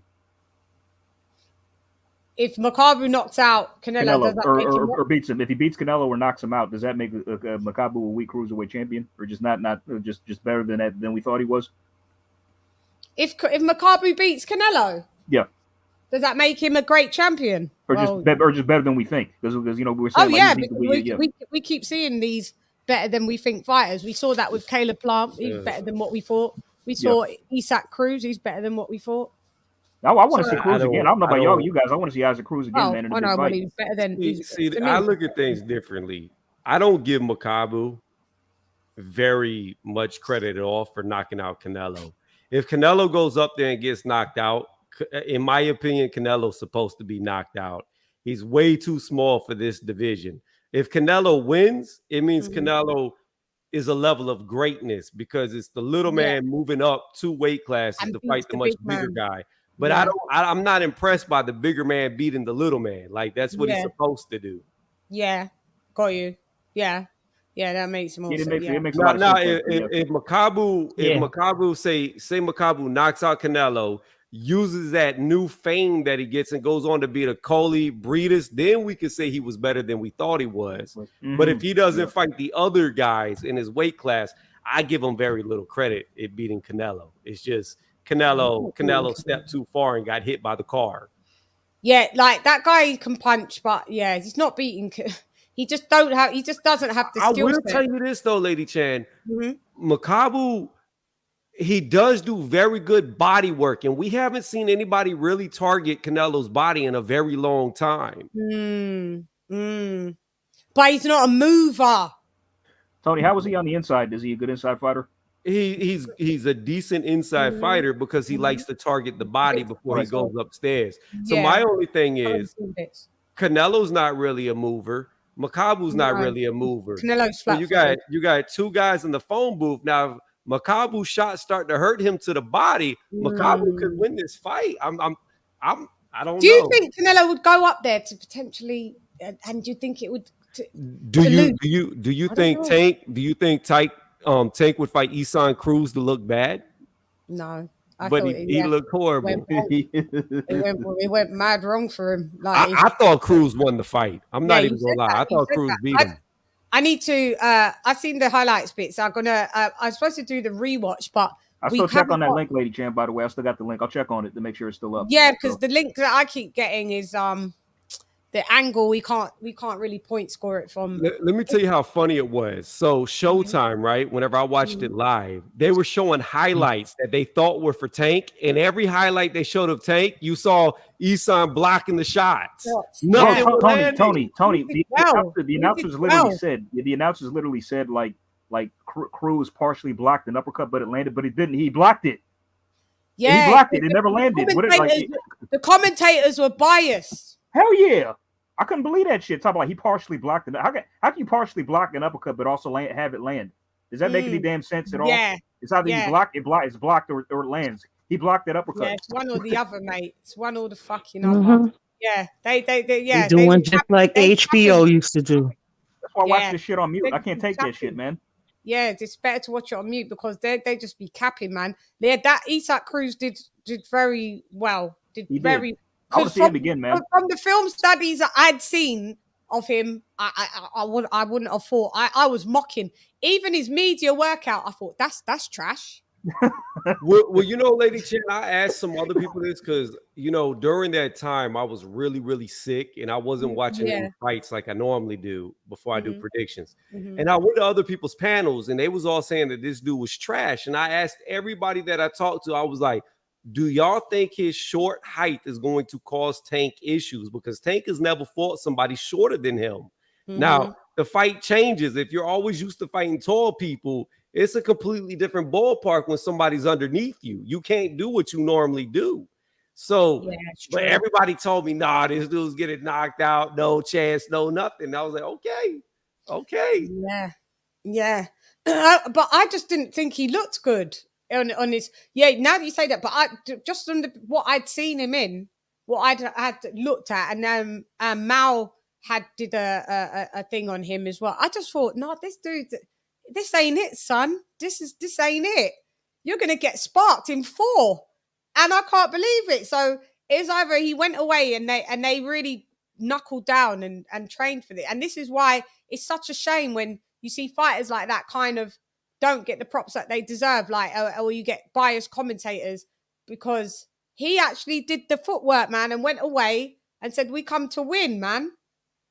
It should be recognized. I just thought no, but. Yeah, the dude did well.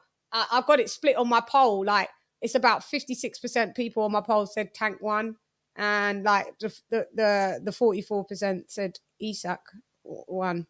So I'm gonna be honest. Yeah, you said Isak won. I'm gonna be honest. I don't think, like, whenever I saw the Barrios fight and I saw how many issues Tank had with that, and now seeing the Cruz fight.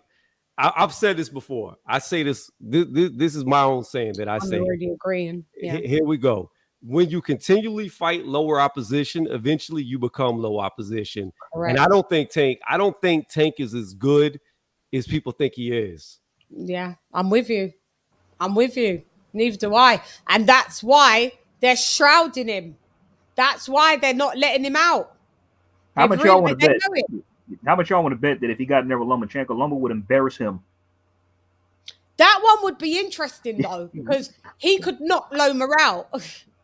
Well, could he? Could he though? Really? I mean, his Loma's tough. I'd say he's got a decent chin. Who's ever actually hurt Lomachenko? Yeah, I can't recall. You know, and when he got dropped by Linares, that was kind of a flash knock. Then he got up and he was fine. You know what I mean? I've never really seen Loma. He's gotten hurt a lot of times, but he's tough though. Yeah.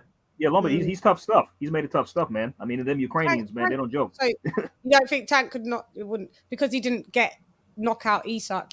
Because could you equate that due to the hand injury that he sustained, or you'd have thought even if he had his perfect hand, he wouldn't have knocked out Isak? Well, I mean, a broke hand. Well, it's hard to say because here's the deal. Like, I'll give you a prime example. Deontay Wilder knocked out Molina, I believe it was, with a broke hand. Here's the deal. You can throw a punch as hard as you can throw a punch, whether your hand is fine or broken. But the issue is, can you deal with the pain of how bad it hurts to throw that hand at maximum force? So, I mean, it could have been the broke hand caused him issues trying to set up the knockout punch. That is a possibility. So I don't know. It all depends on Tank. You would have to ask Tank, were you able to throw shots as hard as you normally do? And if he says no, then you would just have to believe him. Yeah. I think Tank said that was the first time like that had happened to him. Like his hand got broken like that or whatever is the injury. So, you know, he said he was trying to, deal with it. Dude's got a hard head. Yeah. And so you think if he has a perfect hand, he wouldn't knock out Loma. That would be a tough. Would you see Loma beating Tank then? Oh, absolutely. Outpointing him. Absolutely. Outpointing him. So where do you guys? You may as well talk about. Do you guys want to touch on what's going on tomorrow then with Loma and Comey? Yeah, we I'm moved it. about Yeah, I still got to do my prediction video. Yeah, Tony, man. I've been waiting on that, man. Done it yet. Hurry up! I thought you did it. You're late. It's already Friday. It's already Saturday. No. Listen. Somebody was making a thumbnail for me, and I was waiting for them to complete the thumbnail. Got you. By the way, Tony, you going live tomorrow for the fight, or? Yeah. I'll do the live commentary. I'll Sweet. watch yours, Tony. Chan is wiped. Yeah, I'm white. That's why I decided just to do it. She live in 2 time zones, like she on UK and US. I tell him, Tony. This is why I decided to do an impromptu one tonight. I was like, so I'll go live, just like, because I know I'm not going live tomorrow, so I just thought. Yeah, Chan, she the black superwoman, man. Yo, speaking of which, y'all want to hear a joke right quick? Go ahead. It gets me every time. Okay, all right. Yeah, go on. Why can't black Superman fly? Why? He's with that white woman. What? Get it? Kryptonite. The white woman is the black man. I don't get it though. The white woman is the black man. Yeah, no, it's lame. lame. Yeah, but why? But why is she the kryptonite? And when there's absolutely kryptonite, there was absolutely kryptonite. Oh well, it's known that black men love white women, man. I'm black and I love white women, so you know that's the truth. You just bring it. Yeah, this show just went left. To the left. Anyway, moving on. Sorry. In the box, fucking left. I don't know. I don't get the joke. I don't get it. If you would have picked someone that was green or something because kryptonite was green, I don't understand why Lois Lane was the kryptonite when she was the one that actually improved him. Yeah. So I don't get it. Yeah. Lane, Whoever you got that joke off, give it back to him, AJ. Give it back. Yeah, for sure. Paul Mooney, R.I.P. My bad. Oh, Paul Mooney, my boy. Right back. That's what Paul Mooney said, Lisa. He told the joke. Haplo, are you coming on the panel, Hap? Because usually you and Tony combat. Hap. They actually charge. Go on. Well, they've been getting along lately. They've been getting along lately. I know. That's weird. What's happening? Tony's they either used to getting have some too soft. classic battles. Tony's either getting too soft or Haplo's getting too soft. Which one is it? But anyway, Loma Comey, good fight tomorrow. It should be pretty good. I'm looking forward to it. Yeah. Oh yeah. Hang on. Who's fighting on the British card? The British card. What is it? Conor Benn and Chris Algieri. Oh yeah. Well, I'm thinking that this may be a tough ass for Conor. I'm picking him to win, but this may be a tough fight. I'm just getting that feeling. Yeah. Well, man. Yeah. Upsets can happen. And Algieri's been in there with a lot of top guys. He's been in there with a lot of big guys. Mm-hmm. But I think Algieri's shot. Yeah. This is your phone working? Yeah. I think Algieri's shot. In my opinion, he looks weight drained. We'll see. You don't look healthy. Yeah. Tony, do some predictions on the fights. Then on that, I need to go to the bathroom. Tony's review. Tony, you there? Oh boy. Tony. He said he'd be right back. Okay. Oh, who? Tony. Go ahead, AJ. Haplo. Are you going on? Are you coming on? The link. Wow, Tony and I agree. The link's in the top. It's pinned. Yeah, Hector. When cherry picking goes wrong, it can go wrong on all different accounts. Mm-hmm. I think. Credit to Algieri, man. That guy stays in shape, man. I don't think I've ever seen a time when he was out of shape. No. Oh, well, I know, but he's shot, man. Is he really though? I mean, he's coming off some wins. Yeah, but he's been inactive though. When was that? He fought this year. He fought earlier this year. Did he fight this year? He did, yeah. On a Triller card, yeah. He beat Mikel Lespierre on like one of the Triller cards back in August. And before that, you could say he was inactive because before that he didn't fight. His last fight was in June 2019. So this year he was kind of coming off a 2-year layoff. But he did fight in August of this year though. So he's still kind of sharp. So yeah, so he got to come back fight in. I think after that Earl Spence beat down, he kind of fell off a bit. Maybe he had to, he had to get his body. Maybe he beat his ass. Got his body back to heal up and everything. But he started being a nutritionist. He was working with Danny Jacobs. Danny Jacobs, yeah. He looked so drained in the face when I watched him. I think yesterday, and he was saying that basically he's what did he say? That he wants to see if he's, if they're sending these guys to him to test to test these guys. As soon as I saw that, well, as soon as I heard him say that, oh, you're all right, you realize you're the gatekeeper then. That's it. Then. Yeah, I'm sure he knows. Yeah, well, you're losing then. You're not coming to win. Upset the apple cart, come to win then, and upset Connor. You know what I mean? That's what I do. Come to win. He said he's going to give it his best go, but I hope so. But I don't know. I don't know if it can. I don't know if he can. Hey, mind you, I'm not picking him to win. I'm picking Connor to win. So yeah, he can't beat Connor. He just can't. He can't. But he got good foot. He got good foot movement though. Actually, I think his performance in the Amir Khan fight was really underrated. He fought well against Khan. Yeah, at first when I saw it announced, I was like, "Oh, this fight's washed." But then, it's grown on me. It's intriguing. With the Amir Khan fight? No, the Algerian Ben. Oh yeah. I think it's actually going to be pretty good. I mean, at first, I'm the same. I didn't pay it any mind at first, but I'm thinking like this might be a pretty good fight. But yeah, when I think about it, it's going to be pretty intriguing because you're going to measure it against the Errol Spence win, and that's what they're trying to gauge to see where Connor is. Mm-hmm. Yeah, and I'm interested to see where Connor is. Hector Garcia, mi hermano. Is Loma really the Matrix? No. Thank you for that super chat, Karina. Why do they call him the Matrix? Because he does the angles and footwork and all that. Like the Matrix, yeah. It's kind of like when he he's the only fighter that do angles. I mean, like when he moves from like, there's some. I'll pay it. I just need to go to the bottom, but there's definitely some Loma footage out there where sis, if you see it, like, and especially when it's slowed down, it's amazing. Yeah, I mean, because like he's got this one trick where he likes to like, it's kind of like the bull with the matador. It's like he puts a glove in front of his opponent's face and moves to the side and like just lets off counters, and it kind of gives the impression that he's teleporting. You know what I mean? While it's strange. It looks impressive. Guys, you guys continue to chop it up. I haven't seen. Okay, Chan, we got it. Yeah. Okay. Go ahead. Them fighters from the past. It ain't nothing new. Yep. It ain't nothing new. Yeah, but Lisa. Yeah, but I think because after the Spence, he got beat by Spence. He took like the 2.5 year layoff after that.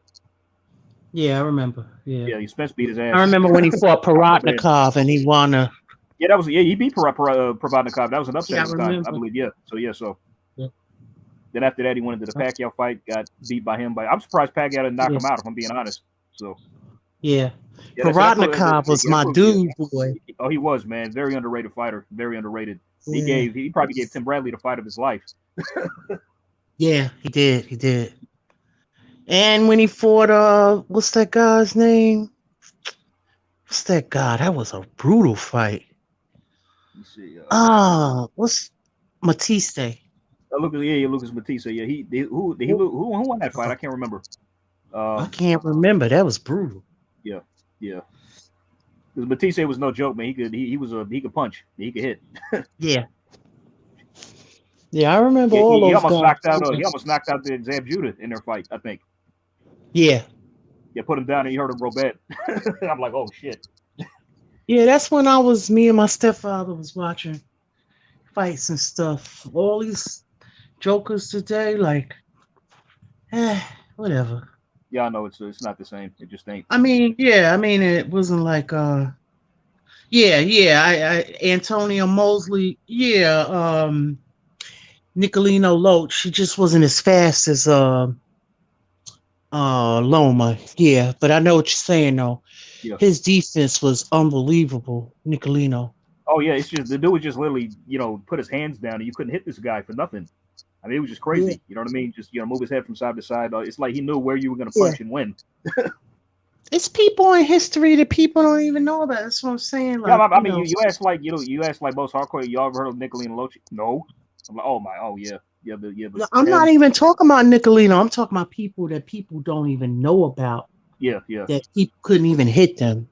Oh yeah. Yeah. It's amazing. That's why you got people to study this stuff.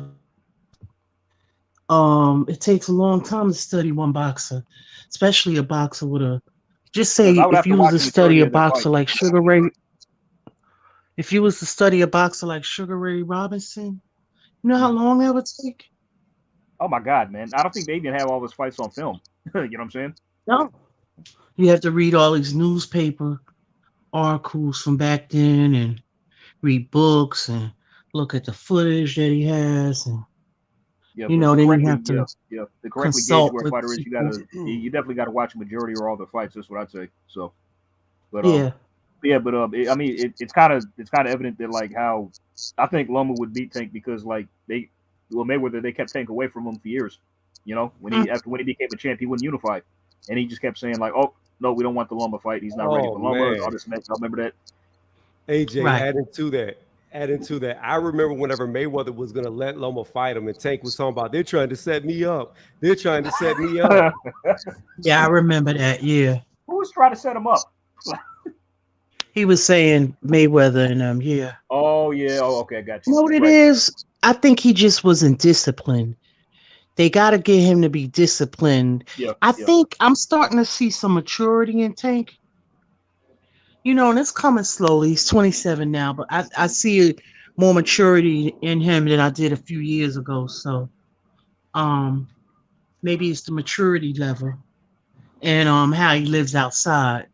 Because you can't go in there and thinking you're gonna be the Lomachenko and partying with AB and all of them fools.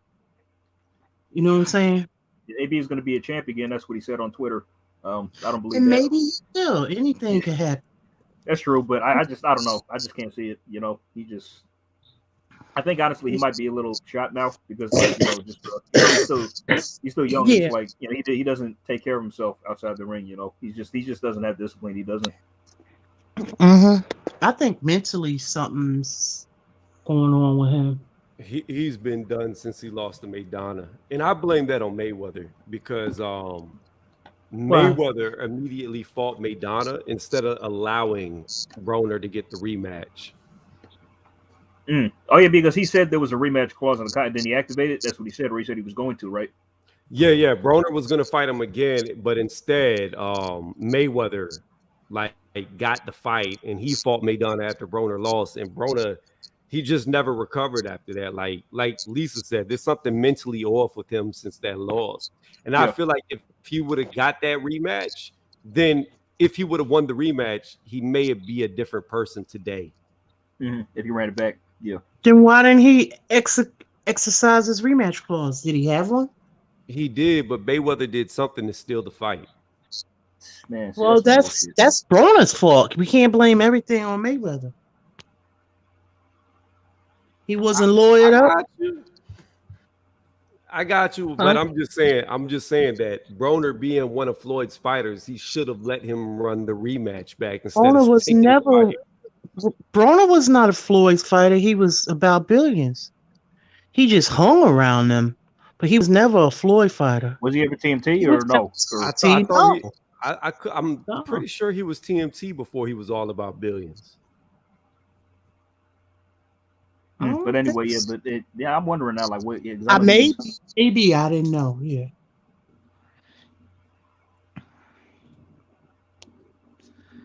But how you Lisa, how you see the fight going tomorrow with Loma and Comey? I see it. I mean, I don't know. I see either a late stoppage or from Loma or points decision. Unless Comey clock him with something, but I think Loma coming back with a vengeance. What's the kid's name that he did? Nakatani. Yeah. He came back with a vengeance in that fight. He did. He did. Back. I mean, I don't know if you guys saw the documentary series that Top Rank posted on YouTube. What the hell was it called? Relentless, I want to say, or I might be having it wrong, but they posted a documentary with Loma. I watched it; it's pretty good. And Loma, he wants to be a champion again. That's what he said. So he's got a deadpan focus, man. He wants those belts back. So Bob is gonna try to. You're gonna have to. It's gonna be something to try to get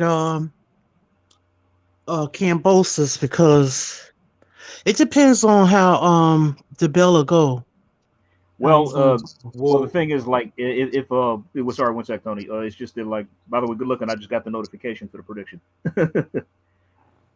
but it's just that he's gonna have to I mean, because if Loma wins that fight with Comey tomorrow, it's only a matter of time before the WBO orders Kambosos to make a mandatory defense. Okay. And once that happens, then yeah, he's got to either take that fight or vacate the WBO belt. Then there goes Undisputed with Devin Haney. It's not just that. This is for the WBO and the WBA. So whoever wins this is a mandatory for 2 of the belts. You sure it's not WBC? It's a WBC. He's number 1 for WBA, WBC and WBO now. So is it WBC or? Well, maybe it is WBC. Maybe it's the WBC and WBO. So whatever. This fight's a final eliminator for that. Yeah. Whatever it is, the winner of this will be in contention for 2 of the belts. Is mandatory because he's number 1 for both of them right now anyway. Loma. So yeah.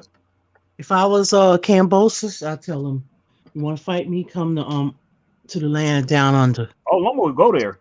Oh, he'll travel. He ain't got no hesitations about. Yeah, Loma would, but Tank and them saying they ain't got to go over there. They see that there we go. That Tank ain't fighting them. Tank ain't fighting them, man. Yeah. That ain't happening. I don't see that fight happening. Yeah. Yeah. Loma go over there though. Devin, no hesitation. I wonder if Devin would go. Maybe he probably would go. Devin said he would. He would. He go if he had to. So yeah. So Devin's open to it, but Tank ain't. So and that's not a surprise. Well, if over there they want to act like when you go to Disneyland, no Disney World, you got the princesses come out the palace. Yeah, but you got to pay them. You got to pay a lot of money to get a picture of the princess with your little girls or whatever. Or you could wait for them to come out in their daily parade. They want to act like princesses over there. Fine, leave them over there by themselves. Yeah, let Tank do his thing on Showtime. They keep him in house. That's what Floyd said. So, until he changes his mind, that's the way it is. That's why I don't even know why George wasted his time going over there anyway. I mean, like, if he wants to go to the fight, fine. But it's like, bro, you're wasting your time. They're not going to fight you. You know what I'm saying? Unless you equester all their demands, which I'm sure you don't want to do. So. Yeah, well, like I said, you want to act like that, stay over there. If anybody chooses to buy that picture, which is the pay-per-view. I'm waiting for those numbers, by the way. I don't know about y'all. I don't care. They didn't put no money in my pocket. I know they were low. I'm just curious to what they were. That's all. So. Yeah. I don't know. Didn't they say something? No, nothing came out yet, from what I know. So. Oh. Yeah, but it's just a matter of time before that fights. Before they order George to fight a mandatory. So. Yeah. Look, I don't care about no business and all that. Look, they putting them as the 4 kings. 4 kings all fought each other. So. Yeah. You know and that hasn't saying? happened yet. I mean, honestly, Ryan doesn't even count anymore, if I'm being honest. So, I think I'll replace Ryan with Loma. Ain't nobody never. That was some people from an article. Yeah, some PR. That's a PR stuff that they was doing. So yeah. Yeah. Ain't nobody no 4 kings yet. Yeah, I never bought into all that. What about you, Tony?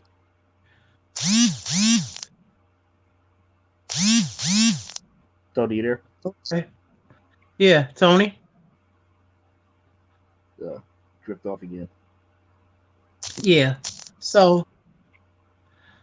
Yeah, but it's just so good though. Yeah. If you got Loma winning by UD, or do you think he'll stop Comey? Do you got to win him on points? Or who, Loma? Yeah. Who, me? Yeah. No, I already said. I said either late stoppage or basically points decision. Got it. Yeah, but as far as this thing with Floyd and Canelo going back and forth, yeah. What was Canelo's retort? What did he say? Because I saw something, but I forgot to read the article. Yeah, okay. I guess Chad said he was on I think he actually said this somewhere else too, because I think I remember that. Now that I'm thinking about it, but he said that I guess that he was too young at the time, or just whatever else. Or I think he also said that he beat Floyd like if he was to fight him now. You know what I mean? And I just couldn't understand like why he was saying all that when that fight was years ago, bro. It's like I thought this past you. But then Floyd started clapping back at Tank's press conferences, and I'm like, I don't know if it's a response to him saying that, They're just whatever else. But this back and forth, man, it's just meaningless in my opinion. You know. Yeah. Yeah, I mean I mean, both guys don't need to worry about each other. It's like Floyd. I mean, you beat the man fair and square. You know what I'm saying? Like years ago. So like, why are you still? You know. They both rich. They both. Yeah, they both got man. money. Yeah, they both got money. One career is still in process. Floyd is already a first ballot Hall of Famer, so Yeah, you know Canelo will be one. I put it like this: it's impossible to say a prime Canelo could beat a prime Mayweather until we see where Canelo's career ends. But I will say this: let's say Canelo goes up and beats McAboo, and then let's say he fights a Coley, and let's say he beats Breedis, and let's say he beats the other guy that nobody can pronounce his name. Let's say he becomes undisputed at cruiserweight, right? Well, then who's to say that this dude doesn't try to test his luck at heavyweight? If he wins a title there, then I think there could be an argument to be said that, yo, Canelo would beat Floyd prime for prime. But at the end of the day, Floyd beat Canelo, period. Yes. Right. So it's just hypothetical talk. You know what I mean? The facts are, even if Canelo wasn't in his prime, he still lost. Right. That's my whole point. I'm like, they both. One is currently still fighting. He's not retired yet.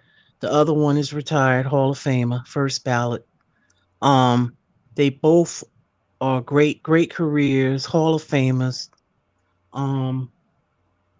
Rich, very successful. Like, so I'm like, you know how people pit one against the other? I try not to do that because it's like, you got one is gone now and one is doing his thing now. So it's like, it is what it is. Why can't both be great in their own right? You know what I'm saying? And as far as like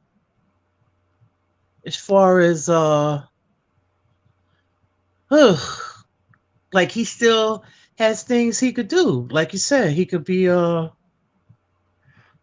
could go to heavy. Who knows? What if he go to heavyweight? That would be something. Yeah, maybe beat a heavyweight or especially the top heavyweight. What's up? What's up, Tony? I guarantee you, if Canelo goes up to heavyweight and knocks out Anthony Joshua, then LadyChann will be talking about Canelo could beat Floyd in his prime. Why you say Anthony Joshua? Why don't you say Tyson Fury? No, because LadyChann rates AJ as like the number one guy. So she does. Yeah, she loves AJ. So that's why I was saying if Canelo beat him. Yeah. Oh yeah. Yeah, because they saying Tyson Fury's the number one guy. So I'm like, I still don't think so. Let me tell you something. It don't really matter because Tyson Fury's numbers are up in about 28 more days when he has to accept that white fight because he's about to get knocked out. Yep. I don't know if you heard his chit chat later on, his interviews on IF. You see those, Tony? Yeah. No, I saw that but video. Did he say he was going to vacate or something? No. I mean, he was just. I mean, okay. Well, he was saying stuff like, "Oh, he doesn't give a shit about belts. I just fight for a paycheck. I don't care about being undisputed. Yada yada yada. I don't give a fuck about the mandatory. Yada yada yada." This is usual Tyson Fury rhetoric that he was spitting. So it's like, all right, well, I mean, but then he was saying like, of course, so Bill White's a bump, I'll knock him out. So it's like, okay, bro. Yeah, he called all of them bums. Yeah, are you going to take the fight or what, bro? You know what I'm saying? I mean, like this chit chat is all great, but right. I mean, because first off, if he vacates that belt or they franchise him, that ain't no good look. I'm sorry. That's a duck as far as I'm concerned. Well, here's the deal. If they franchise Tyson Fury, right, Eddie Hearn has already been on record with Devin Haney saying that Kambosos is not undisputed. He was telling Tio that he wasn't undisputed. So, truth be told, Eddie Hearn has all the power. He has more power than the WBC because if Tyson Fury goes franchise, then by default, Dillian White becomes the real WBC champion. And Eddie could just say, yo, the winner out of Usyk, AJ fights Dillian White for undisputed. And that just kills the whole franchise belt right there.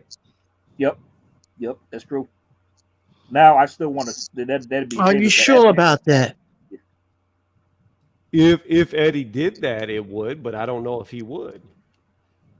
Okay. I mean, do you think they'll just upgrade Dillian White to champ, or will they make him fight for a vacant belt? Well, no, they have to. They could mandate him to fight somebody, but going into that fight, he would be the real champion because he's already got the interim title. So that means if Tyson Fury vacates, he's automatically champion. Yeah. I think that they will make him fight Wilder. I want to see that too because I Me think too, he'll knock also. out Wilder. Well, I'm telling you, actually, Dylan is the interim and Wilder's number one. Yeah. So Yeah.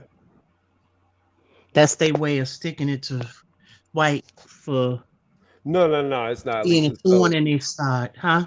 No, it's not. So if you look at like all the sanctioning bodies, their rankings, they'll have 1 through 10. I can't even talk. They'll have 1 through 10, and then they'll have the champions above them.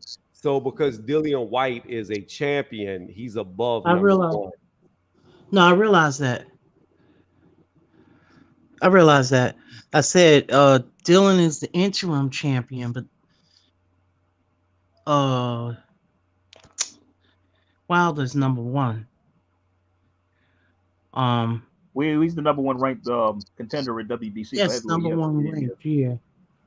But I wouldn't be surprised if they was a franchise, just say if they were to do that, or if he was to vacate, I could see them mandating him fight Wilder. I could see that. I just see it. Me too, because they're real wishy-washy with the rules and stuff. So I wouldn't be surprised if that's what they chose to do instead of just upgrading Dylan White to full champ. Well, no, they don't want Dylan White to be their champ. They will, but what they'll do is they'll force him to. I could agree with what Lisa's saying. They don't have a choice. They'll have to make him the champion, right? But what they can do is say, well, now that you're the champion, you have to fight Deontay Wilder, or we'll strip you. Oh yeah. They'll upgrade him and just mandate him to make him fight Wilder. Yeah. Then if you don't, we'll just take the belt away. Right. Yeah. Okay. Mm-hmm. Yeah. That's the scenario. Yeah. That's the scenario that they could do. Yeah. That's true. Yeah. They'll probably do that instead. Because he's a long-standing champion there, Wilder. And funny how if they do that, they didn't do that when Wilder was champion and Dylan White was number 1. Yeah, Dillian never got his shot. It's a shame it's taking this long, man. Honestly, I hope he wins that fight. I really do. So, well, the only reason why. So that's what it is. The only reason why he's getting his shot is because he took him to court. They're in arbitration, and obviously he won it. That's the only reason why. Now he's getting it. They're gonna order the fight. So yeah. So. But that's crazy. When have you ever heard a mandatory have to take a sanctioning body to court just to get their shot? This is probably the most high profile. Has it happened before with other fighters? It's probably happened before. I just never have to research it. Never like this long. Like I say, this is probably the worst case that there was. So, and either way, it doesn't. Or Hagler. Yeah. Yeah. Back in the day, yeah, when government got involved with that. Yep, they did. Then they robbed them. Yep. Yes, it's corruption, man. It's corruption. It is. But Tony, you scaring me when you telling me that you think Dylan White can knock out Usyk as well. That's some scary shit, man. Well, I don't know. yeah. Dillian White will look a lot better against Usyk than AJ did. Because you know what he said after that fight was over? He said that he was saying he pretty much he said he wasn't impressed. Usyk just pretty much outboxed him. That's what happened. Yeah. Dillian White's going to. I don't agree with him looking better than AJ. I'm telling you, Lisa, he'll maul him like a bear jumping on a camper. It'll probably be like Chisora, but worse, right? way worse. He's not. I don't know what's going on with AJ, but I think AJ's a better fighter than Dylan White. Well, styles make fights, but the problem is AJ may be a better fighter than Dillian White technically, but Usyk's a much more technical boxer than AJ. So when AJ chose to box Usyk, that's where he made a huge fatal error. Dillian White's not going to try to box him. He's just going to jump on top of him and beat him up. Yeah, I agree. That's why him and Chisora's fight was so exciting, because it just had guys just swinging heavy leather throughout like the whole damn thing. You know what I mean? Yeah. Yeah. Well, Dylan's gotta get in good shape to fight Fury. Oh, he will. And he gotta be the right weight. He gotta be the right weight because Fury is big and can lean on him and tire him out. And Dylan has a great bounce. Dillian White is much bigger than AJ. AJ is 6'6" at 240. Whereas what's his walking around weight? Is that his walking Dillian around weight? White walks around over 260 pounds. What about AJ? What about Joshua? Joshua, I think he just pretty much fights where he walks. Okay. So like 240, the 240 range? Yeah. Because to me, AJ's just always in shape. You could tell a difference in Dillian White when he's not fighting and when he walks into the ring. You know what I mean? Yeah, what did he weigh? I mean, because he blew up for weight when he fought Marius Wack. He was like, was he like 260? Oh, yeah, he came back really big. Yeah. He was really out of shape in that fight. Yeah. I think he was 266, but you got to keep in mind that was during the time to where the A sample and supposedly the WBC they were fucking with him. So his mindset wasn't at the best. So that, and he took the fight on 2 weeks' notice. Yes, he did. That's true. Mm-hmm. But for the Paveka fight, he got in shape again. He was looking great compared to how he looked like a few months prior. Oh no, he looked great, and then he went nighty night. Yeah. Hey, Haplo, he talking about the gloves with Revis. He should have cheated with the glove stain. Oh shit. Oh man, Revis should have just lost his damn fucking match against whoever that dude was for the Bridgerweight title. So we're not even gonna talk about Revis. Well, listen. I'm not here to judge nobody with these fighters or whatever, because none of them are perfect. But I don't hold everything against Dillian White. I know a lot of the community doesn't really care for him. Nobody's perfect here. But I do believe that he deserves, at least to get a title. You know what I mean? Like a chance. You know what I'm saying? At a title. I agree. I agree with you 100%. I 100%. Yeah, nobody's perfect with these fighters. Haplo, they all, have done some things. You know what I mean? But you got people that are mad at Dylan for dropping out of the what's that guy's name? Otto Wallin fight. Yeah. Whatever. I would have done the same thing if I was Dillian White. It was the smartest move he ever made. I mean, besides, I don't know why people are just so hung up on that fight anyway, like him pulling out of that fight, because, I mean, we're talking about, like, this has been going on for years. But listen, though. The only reason why he pulled out of that fight is because AJ lost. Had AJ won, he would have never pulled out the fight. He would have just fought him because he wouldn't have been able to fight Tyson Fury. But he knew because AJ lost, there's a rematch, and that means that title that he's been waiting for so long, there's an opportunity to fight for it. So he did the smart thing. He hurt his shoulder, and then he went for the belt. Oh, yeah, because if AJ had won, he probably would have went into the Undisputed fight afterwards, right? Right. Yeah, okay, yeah. Then he would have been fighting for the he would have been fighting for the WBC belt. So what's the issue with the gloves? I forgot. And we gotta stay. I remember it. I remember it well, but like I said, none of these guys are perfect. Like, they all got, what I mean? You go in any of them. Yeah. Lisa, this is what I can tell you about the gloves. When Dillian White knocks Tyson Fury out, Hablo is going to be crying on his couch, holding the boxing glove, talking about, what about the glove? What about the glove? Well, how come everybody talk about what Dylan do? What about all that bullshit Fury running down and everybody okay with it? Or that boar meat. Yeah. No, I ain't talking about no boar meat. No, I ain't talking about that. I'm talking about all the BS he be talking. And all the stuff when he was with Michelle, whatever, Joy Phelps in that interview and all that. He over there like talking about other fighters condescendingly, Like he's, like all these games and stuff. Look, we ain't got no time for no games. Either you gonna fight or not. If not, get strict. Lisa, that's what I was saying. We don't have. I don't have time for games. Okay. Yeah. I don't. I agree. Neither do I. It's like, do you want to fight this man or not? Bipolar. I got my own mental illness to deal with. If that's the case. Thank you. I had mental illness. Everybody said, the same thing. My pops, he's suffering from it. So it's like, either fight this man, get the fuck on. Seriously. We don't. Everybody's talking about he get the pass or whatever, his big stinking ass. And grinning with that jacket on with flowers and shit. Like he better than somebody. I mean, because like in his mind, he don't care about belts because he already had them all anyway. So yeah, but genius, you were never undisputed. That's what he said. I already had all the belts anyway. So it's like, okay, well, not at the same time. So it's okay. So but yeah, you were never undisputed. So that don't mean nothing. And you never defended him anyway either.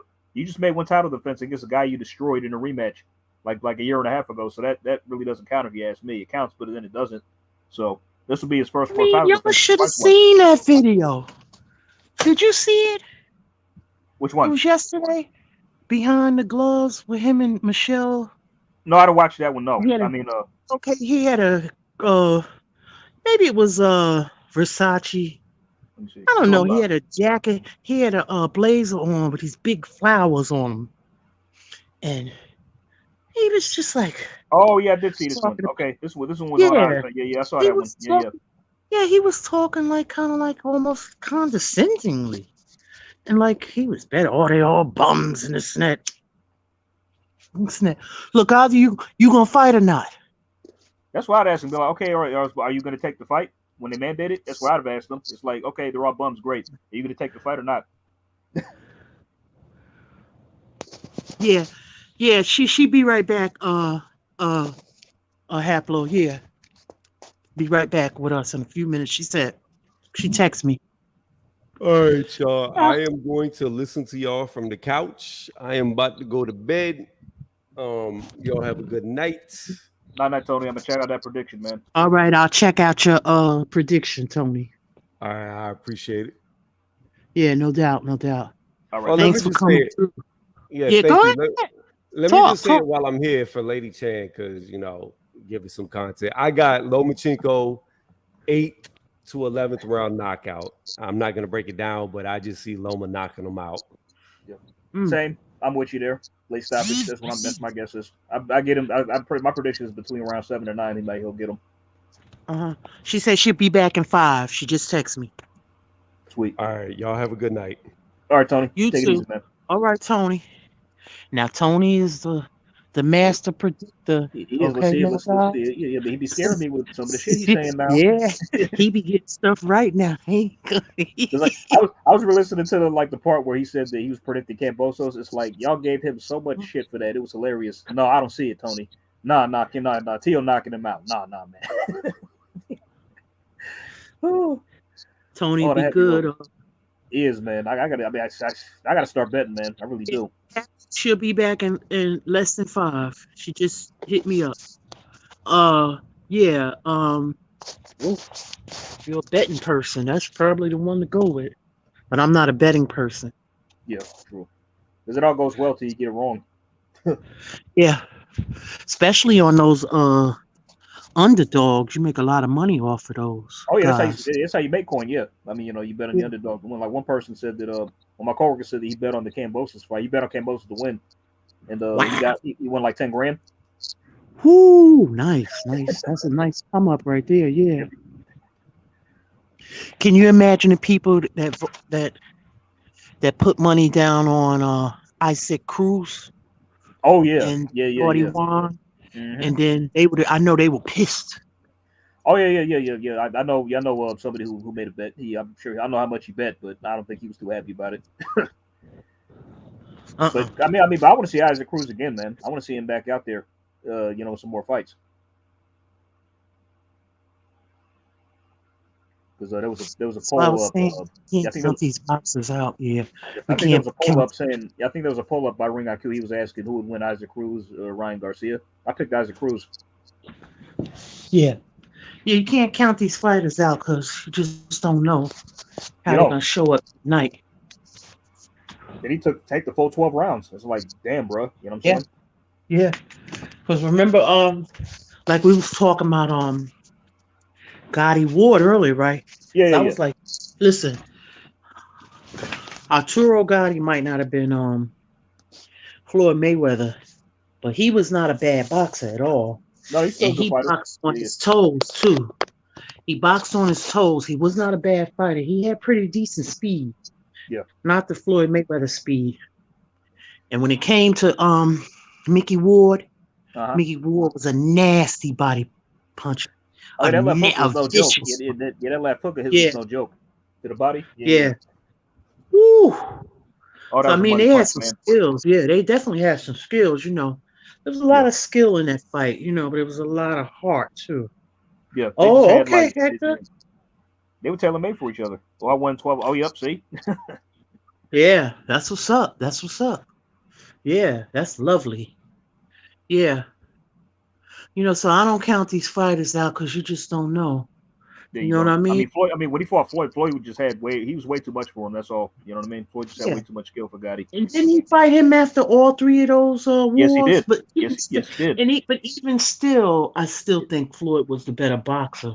Absolutely. But I think he got better when he got with Buddy McGirt. Yes, yeah. He's with Buddy for a while. Actually, it's funny because after he lost the first court fight, like they said he abandoned strategy and he wasn't supposed to slug. Then for the rematch, he boxed, and that's how he won. For the most of the rematch too. Yeah. So, but you know what? When I watched the first fight with them two, I had Gotti winning. Did you now? Yeah. You know what it was? I think the ref deducted a point from Gotti in one of the rounds, and that might have been the difference. That's probably why. And plus, that fight was in Ward's hometown, was it? New England up that way, yeah. Okay. Yeah. But you know, there's so many, like I said, there's so many great, you know, warriors and fighters, and you know, like Floyd Mayweather and Gotti styles are completely different. You can still have great defense even though being a warrior. Look at Evander. Yeah, Evander, he had, but he didn't have that type of defense, but he got hit a lot. Yeah, he did. I mean, he would just get in the slugfest with a lot of fighters and just abandon skill like that. Because one person said it best. I was watching one of his documentaries, and one guy said like he was a good boxer until he got hit. Then he started a brawl. You know what I mean? He just go toe to toe. Yeah, he was more slick when he was cruiserweight. But he was smaller, remember? Yeah. He was faster. More mobile, But when he fought Dwight Kwawi Muhammad, Oh God, that was such a good fight. Those was good too good, yeah. But one of my favorite fights with Holyfield, there was so many of them. But when he fought, that was one of the best heavyweight fights I ever saw with him and Big Bo, the first one. Yes. Yep. Oh, yeah. You know, I was gonna say that. I already know. Oh my God. I mean, because like I remember I said this in the past. Like I think one of the reasons he was probably able to beat Tyson was that you know, like when they were supposed to fight originally, like early on before Tyson went to prison.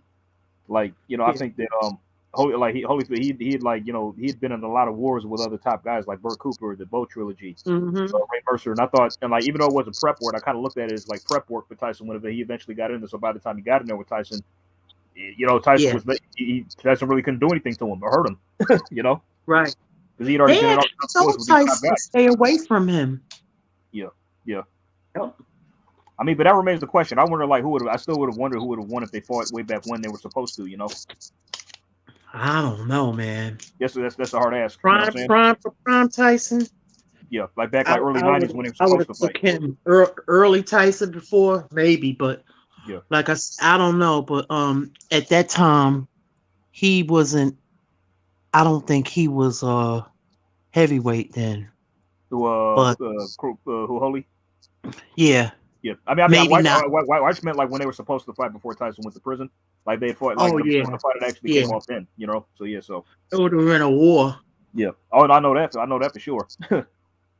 And what's that other guy's name? Holyfield fought. That was a war too. What's that guy's name? He had an afro. Michael Dokes. Oh, yes. Yes. Yeah. Oh, yeah, that was another good one. Yeah, that was another really good fight. Yeah. So. Yeah, that was another war. He had a war with Michael Mora. Yep.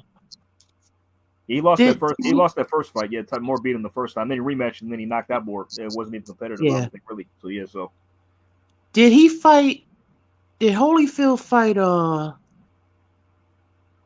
What's the one's name that knocked out the Duke's grandson? Lennox Lewis. No, the other one. Ray Mercer. Yeah, did he fight him? Yes. He fought Mercer. Yeah, he fought Mercer. Yeah, he did. He beat him. He beat Mercer. Yeah, 95 that fight. Yeah, 90. They fought 95. Yeah, I remember. Yeah, the year. So. And Holyfield fought Lennox Lewis, and everybody twice in 99. Sorry, give me a minute, guys. I'll be 2 minutes. 2 more minutes. Sorry. Okay. No problem, Jay. We here. Yeah.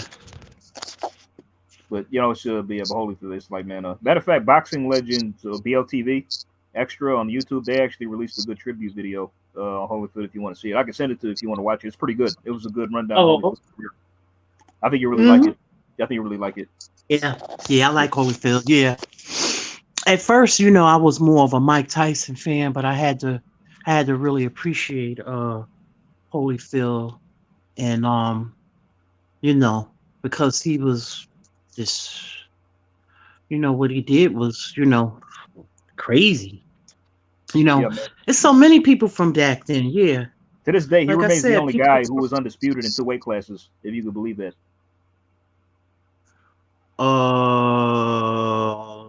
Cruiser and heavy. I mean, back when the 3-belt era. I mean, like he's the only fighter who's undisputed in 2 weights, cruiserweight and heavy. But that was back in the 3-belt era. So.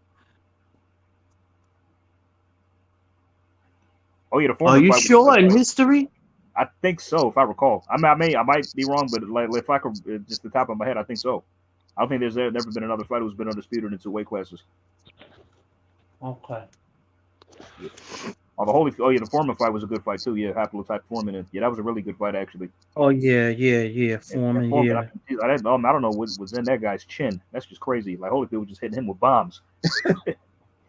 Right. Yeah. I just appreciate for people for who they are. You know. Yeah. Everybody's not gonna be everything. You know. Yeah. You know. Like some people are good inside fighters.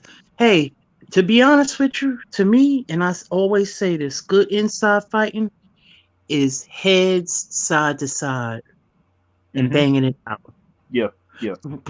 Hey, one of the best inside fighters of the last several who gets no credit is Brandon Rios. Yeah. I forgot about him, man. Yeah. It's no credit for his inside work, because when he was fighting Mike Alvarez, it wasn't, you know, you're not trying to go in there headbutting. Inside fighting is like a good fight to watch. Really good inside fighting from the past would be Georgie Benton and Ruben Hurricane Carter.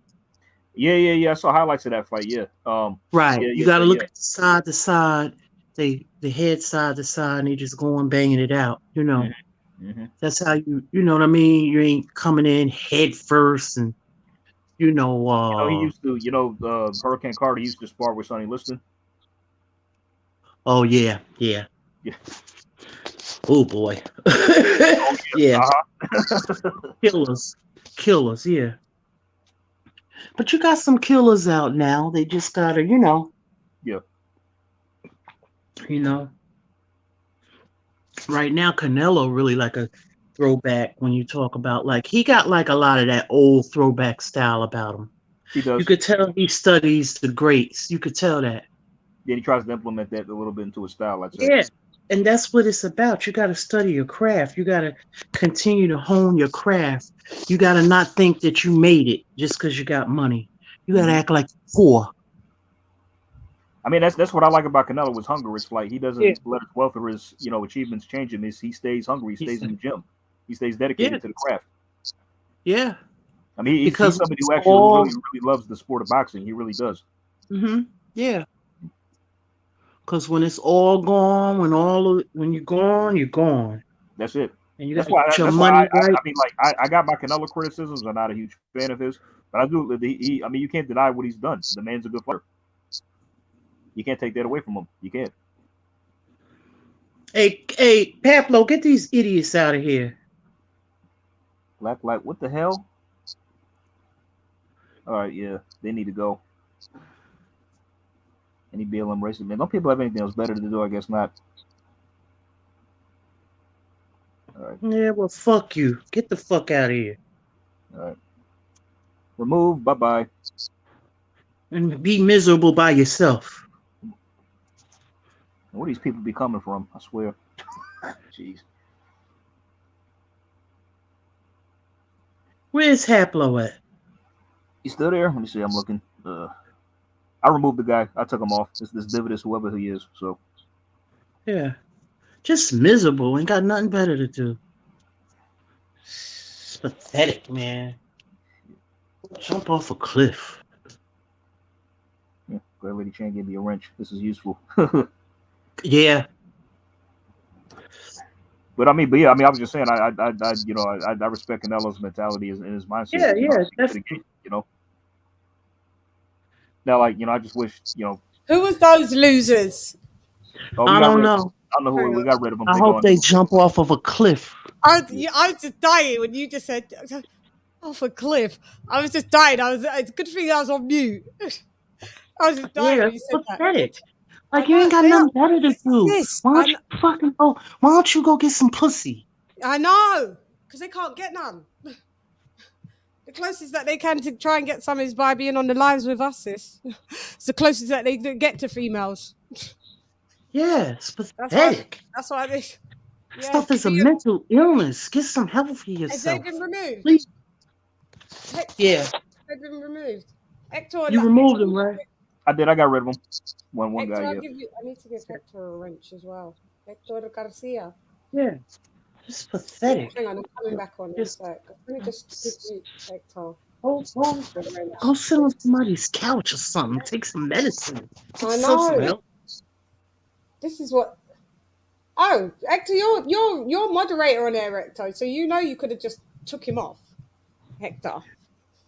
Because I'm not in the mood for no bullshit tonight. I know. Guys, thank you for holding that down for me. And I could hear some of the combo. I know. I heard Tony was like, well, I'm going to be going to lay down on the couch now and listen to you. I told him you'd be in 5 minutes. Haplo wanted to come in. By the way, ladies, quick bathroom break. I'll be right back in a sec. Yeah. Okay. Tag in, tag out. It's my turn now. I have to take the dudes over. Yes. Hap, you could have waited backstage because the link is on the links on the thingamajig. It's pinned. Antonio Mosley, I know Jose Napoles. Great fighter. Benny Briscoe, I heard of him. I need to look at more of his film. Those are great fighters. Great, I love to be honest with you, I like learning about them more. The guys like that with Antonio Mosley just wrote in there. I enjoy reading about them and learning about them. The like Jose Napoles and Benny Briscoe. Thank you. I've heard of his name. I gotta look him up, look at some footage on him. Because these guys today, don't get me wrong. Yeah, I mean, come on, guys. Get in there, get yours. What? Who are you talking about, sis? Fighters? No. He asked me if I ever heard of what do I think of Jose Napoles. I said, great fighter. Oh, okay. And Benny Briscoe, I said I need to learn more about him. I have no clue. Thank you. Carlos Monson. Oh yeah, Monson. Yeah, I heard that name. yeah. Of course, I know him. Yeah, I know the yeah. name. I Oh, yeah, like now- learning about those guys. Yeah, Yeah. Boxorian stuff. I know so much you can go yeah, back in boxing. It's such a vast sport. yeah. It is. It's so It's so vast. enriching. Yeah. Yeah, It's just you find out about one fighter and it opens into about 10 other fighters, and you go through that and it opens into another 10 other fighters. It's just like that you never run out of fighter. When I became like a boxing content creator, I didn't think it, not that I chose it because I didn't think it was that much work, but it's only when I got into it I realized how much work it is. yeah. It's a lot of work, but yeah. But Yeah, it is. if you enjoy it, it's thingy. But yeah, Yeah. I'm still learning every day. Like there's so much. I'm like, damn, like okay, and this damn and this and that. And then you have to, just storing Lady Chann, stats in your I head. will enlighten you. I will enlighten you if you want to be educated. Go on then. No. I'm In saying general, in general, I can send you links to channels that I subscribe to that will blow your mind. I know. He Between you and Lisa, you guys were just chopping it really up about, like you was guessing the fights that Lisa was going to mention before Lisa even said it. Like you guys was thinking the same thing. AJ's knowledge is vast. I got powers like that. Yeah. Oh, you got raw footage of Archie Moore. Oh, wow, that's amazing. Wow. Yeah, me and Hector Garcia was talking because we kicking it because we talking boxing. We're not talking politics. We're not talking. We talking boxing. We're not talking politics. Purse splits. Who deserve what? Who deserve who? Great fights. You know what I mean? And how we would want to see great fights today. That's all. Yeah. We're not knocking these youngsters today. We want to see them be great. Want that for them. We do. We want to see them. Yeah. We do. But what was you saying about Canelo being like kind of being like a throwback? Was you saying he was a throwback fighter? Like I said I like how he he fights like he's still poor. Yeah.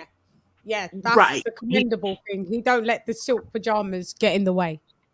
Yeah. Right. And not a lot of fighters are able to do that. I mean, not a lot of fighters are able to do that. It's very impressive. No, they're not. He's hungry. His dedication to the sport, I don't. Yeah, is on a trillion because he'll fight on Friday and be back in the gym on like Monday or Tuesday. Mm-hmm. Saturday. You know what I noticed? On Saturday and be back in the gym Monday or Tuesday. Mm-hmm. I mean, you guys know what I noticed? Like, shout out to Ring IQ for this because he said this is a problem with American fighters. Mm-hmm. Like they're just complacent. When they get a big win or win a title or become a champion, they just fall off the wagon, man, and just think they're the best thing since sliced bread. And it's usually bread, mate.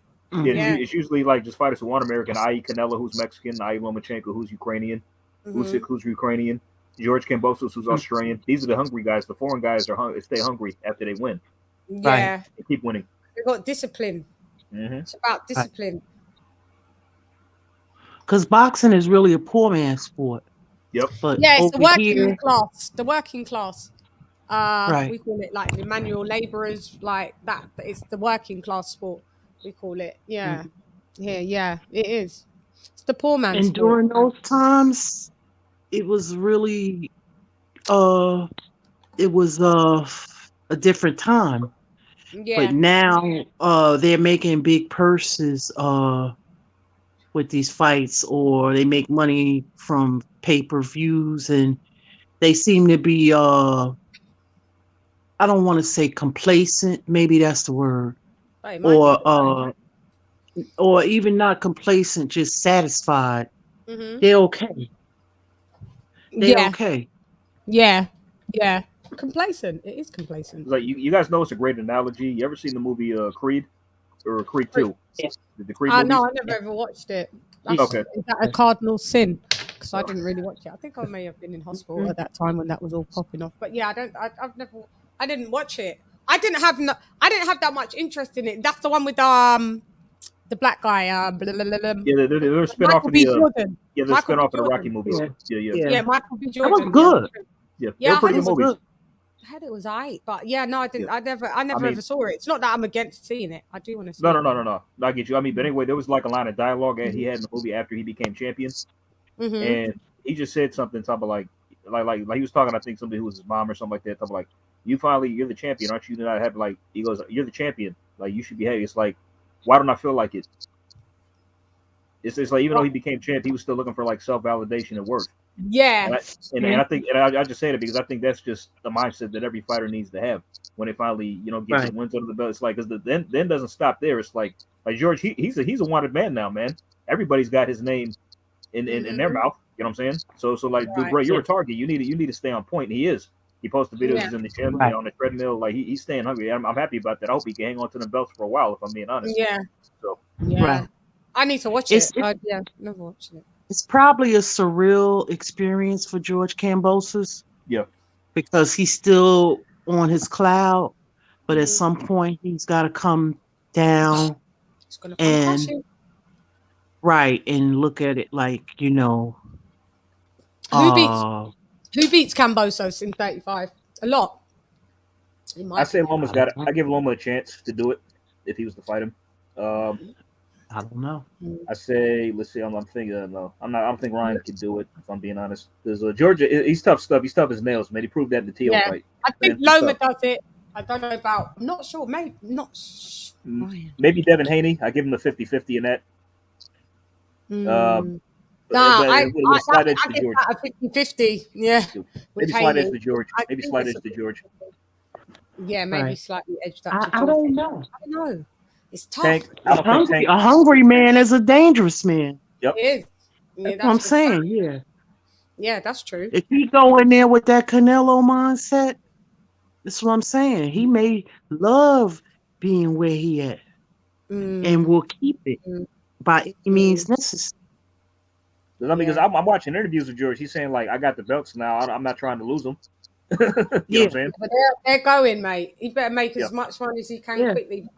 He's in a stacked division. They're not. Because Chan, we were saying, Chan, we were talking about where you were going. Like if Loma wins that fight with Comey tomorrow, it's only a matter of time before the WBO orders George to defend against him and make him mandatory. Yeah. It's only a matter of time. So with Loma with George. With George, it's only a matter of time before the fight gets ordered. So I see them talking. I see Loma talking about that today, saying like it's whatever. Like he's down for, he said, and he'll go to Australia. Yeah, he'll because remember he's Ukrainian. They use the road warriors. Him and Usyk, they're road warriors, man. They'll go anywhere to fight. They'll go anywhere, and they'll beat you in your backyard as well. On point. They have to. Trap. Yeah, on point. Yeah, it's on point. Come to your trap, take over your trap. Yeah, they got to be on tour, mate, and get them belts. Yeah. AJ let that happen to him. I was so upset, but what can you do?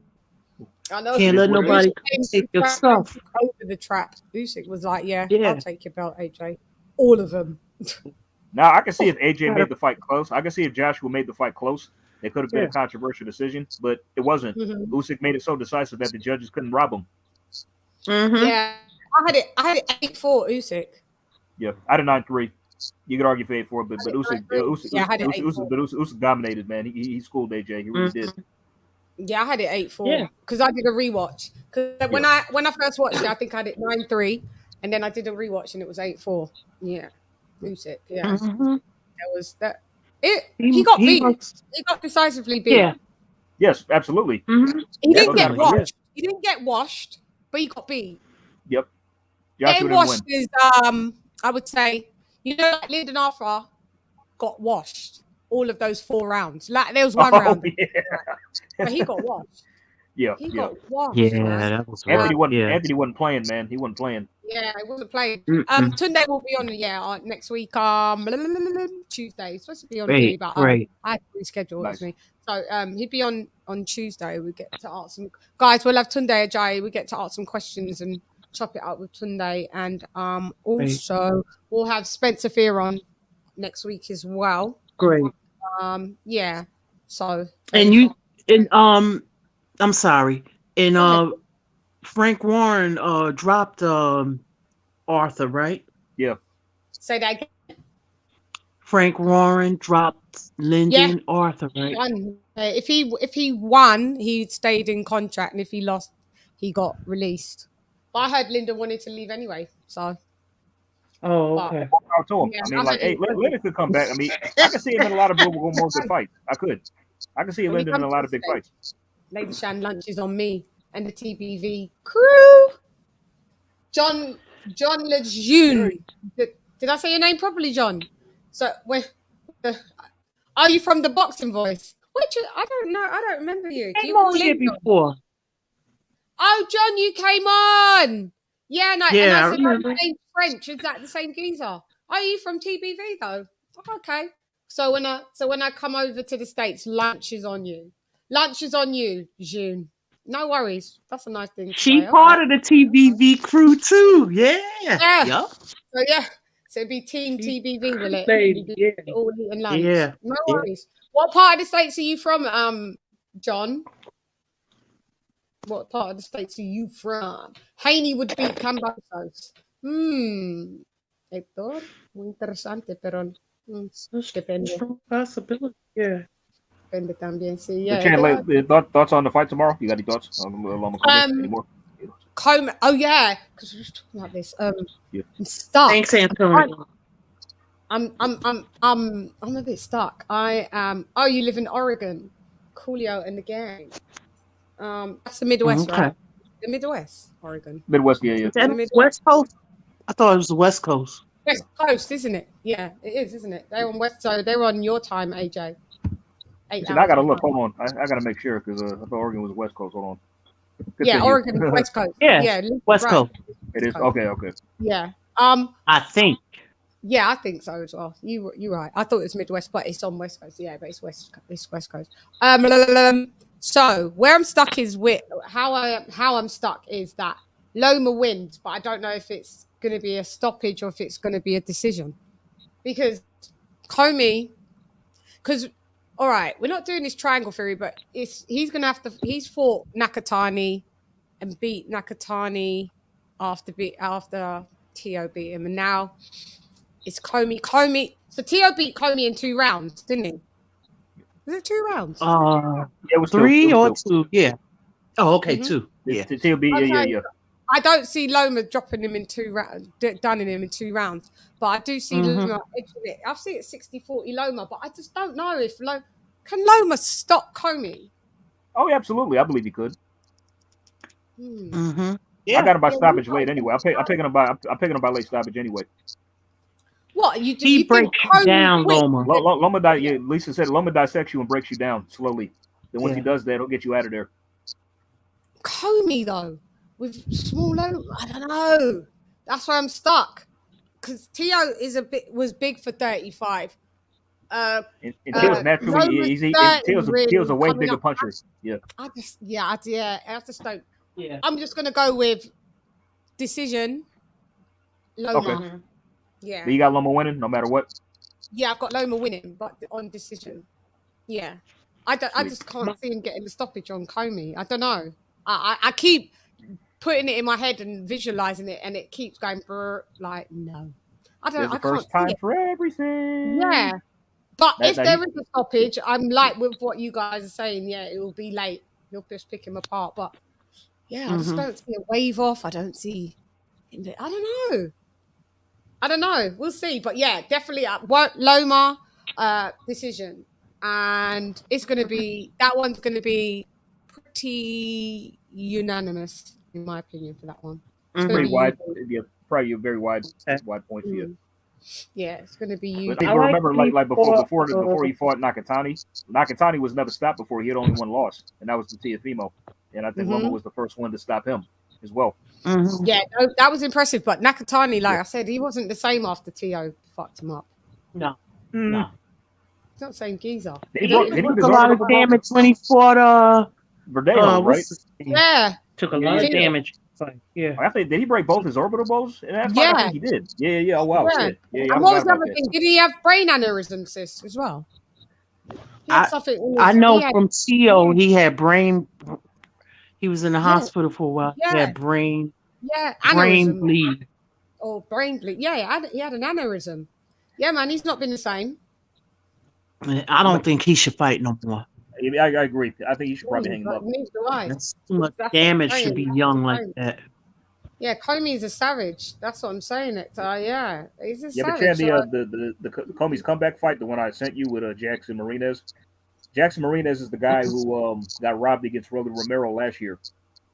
Yeah, I remember him. Yeah. Okay, yeah. He fought Gomez's Rolly best fight to me was well, he lost though. What's his name? Who has he lost to? I'm trying to remember. When he fought my boy. I know. Robert You're talking about Endu. Yeah, what they call Robert Easter's the bunny. bunny. Yeah. No, what was the one that he beat this guy? There was a guy. I keep always saying it was such a good Comey fight. Let me get it on. But he fought this other dude called Endu what was his name? Did he beat him for the belt, or did he make a defense? Or... I don't know. Was it a title defense? Hold on. When he fought Beltran? No. Did he fight for Beltran? No. Yeah. He beat Beltran. Yeah, he fought him. What was his name? Hang on, let me get Comey's thing up. I got it for you, Chan. Let me see. Okay. Yeah. Hold on. Okay. Did he lose to this guy, or he beat him? Beat him. If I'm correct. Beat.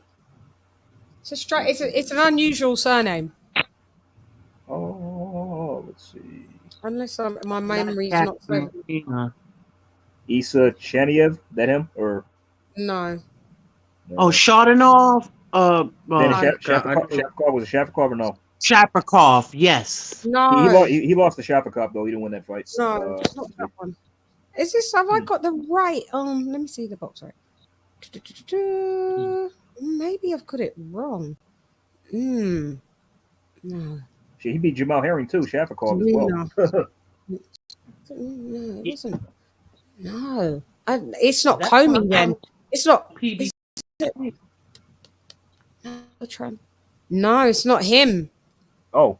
Robert Easter Jr. No, because this is going back too far. Hang on. Yeah. What is the guy's name?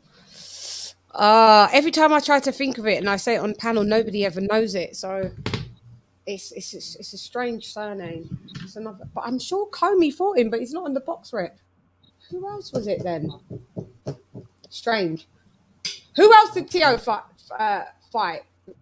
before? Teo or Comey? Teo or Comey? Before Teo or Comey? Before Comey, Teo. You're gonna get the next. Let's see. Before Comey, he fought Nakatani. Then he fought Edis to Tatley, Diego Magdaleno, Mason Menard. Magdaleno, yeah, I remember that. Yeah. Actually, Isaac Cruz beat him in a round. Yeah, just completely destroyed him last year. Damn. Yeah. See, Isaac Cruz was on the come up. That shit was brutal. Yeah, last year. Yeah, I'll send y'all that clip if I can find it. Yeah. He was in stealth mode, coming. Yeah, he was on Tank's undercard last year. He destroyed Diego Magdaleno with 90 seconds. Yeah, he fucked him up. Magdaleno, who that one time? That's right. Yeah. I mean, he still is. Yeah. Mason Menard, William Silva, Vitor Jones Freitas, Juan Pablo Sanchez, Josh Ross. Nonito Denier. Oh, yeah, Nonito Denier is fighting tomorrow as well. Yeah, you're right. Yes, he is. Oh, yeah, legend. Yeah. We're fighting on this. How many fights is that? So I got to get my schedule ready. Like, what am I watching? What application am I going from to what? So who's the first? What's the first card? Is it Loma? Loma's going to be the first ones because that's. I think Algeri and Ben is first on the zone. Oh no, Chris Algeri and thingy, and that's going to be obviously on the zone. So that will be an early fight. Super early. Is it up in the UK or over here? It means the UK, right? UK, that one. I think it's Liverpool. Oh, it's so that and he's headlining. So so that card will start at like 7:30. Conor Ben will be on at 10 my time, 5 p.m. Lisa's time, and my time it'll be probably early in the morning, I believe.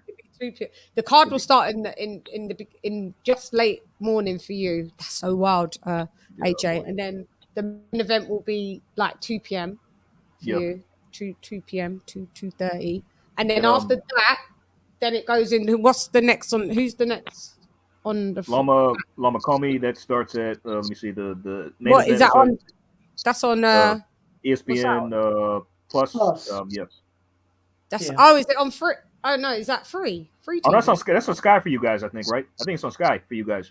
Yeah, that means that be so. Yeah, Okay, so then I go from DAZN and I go to Sky.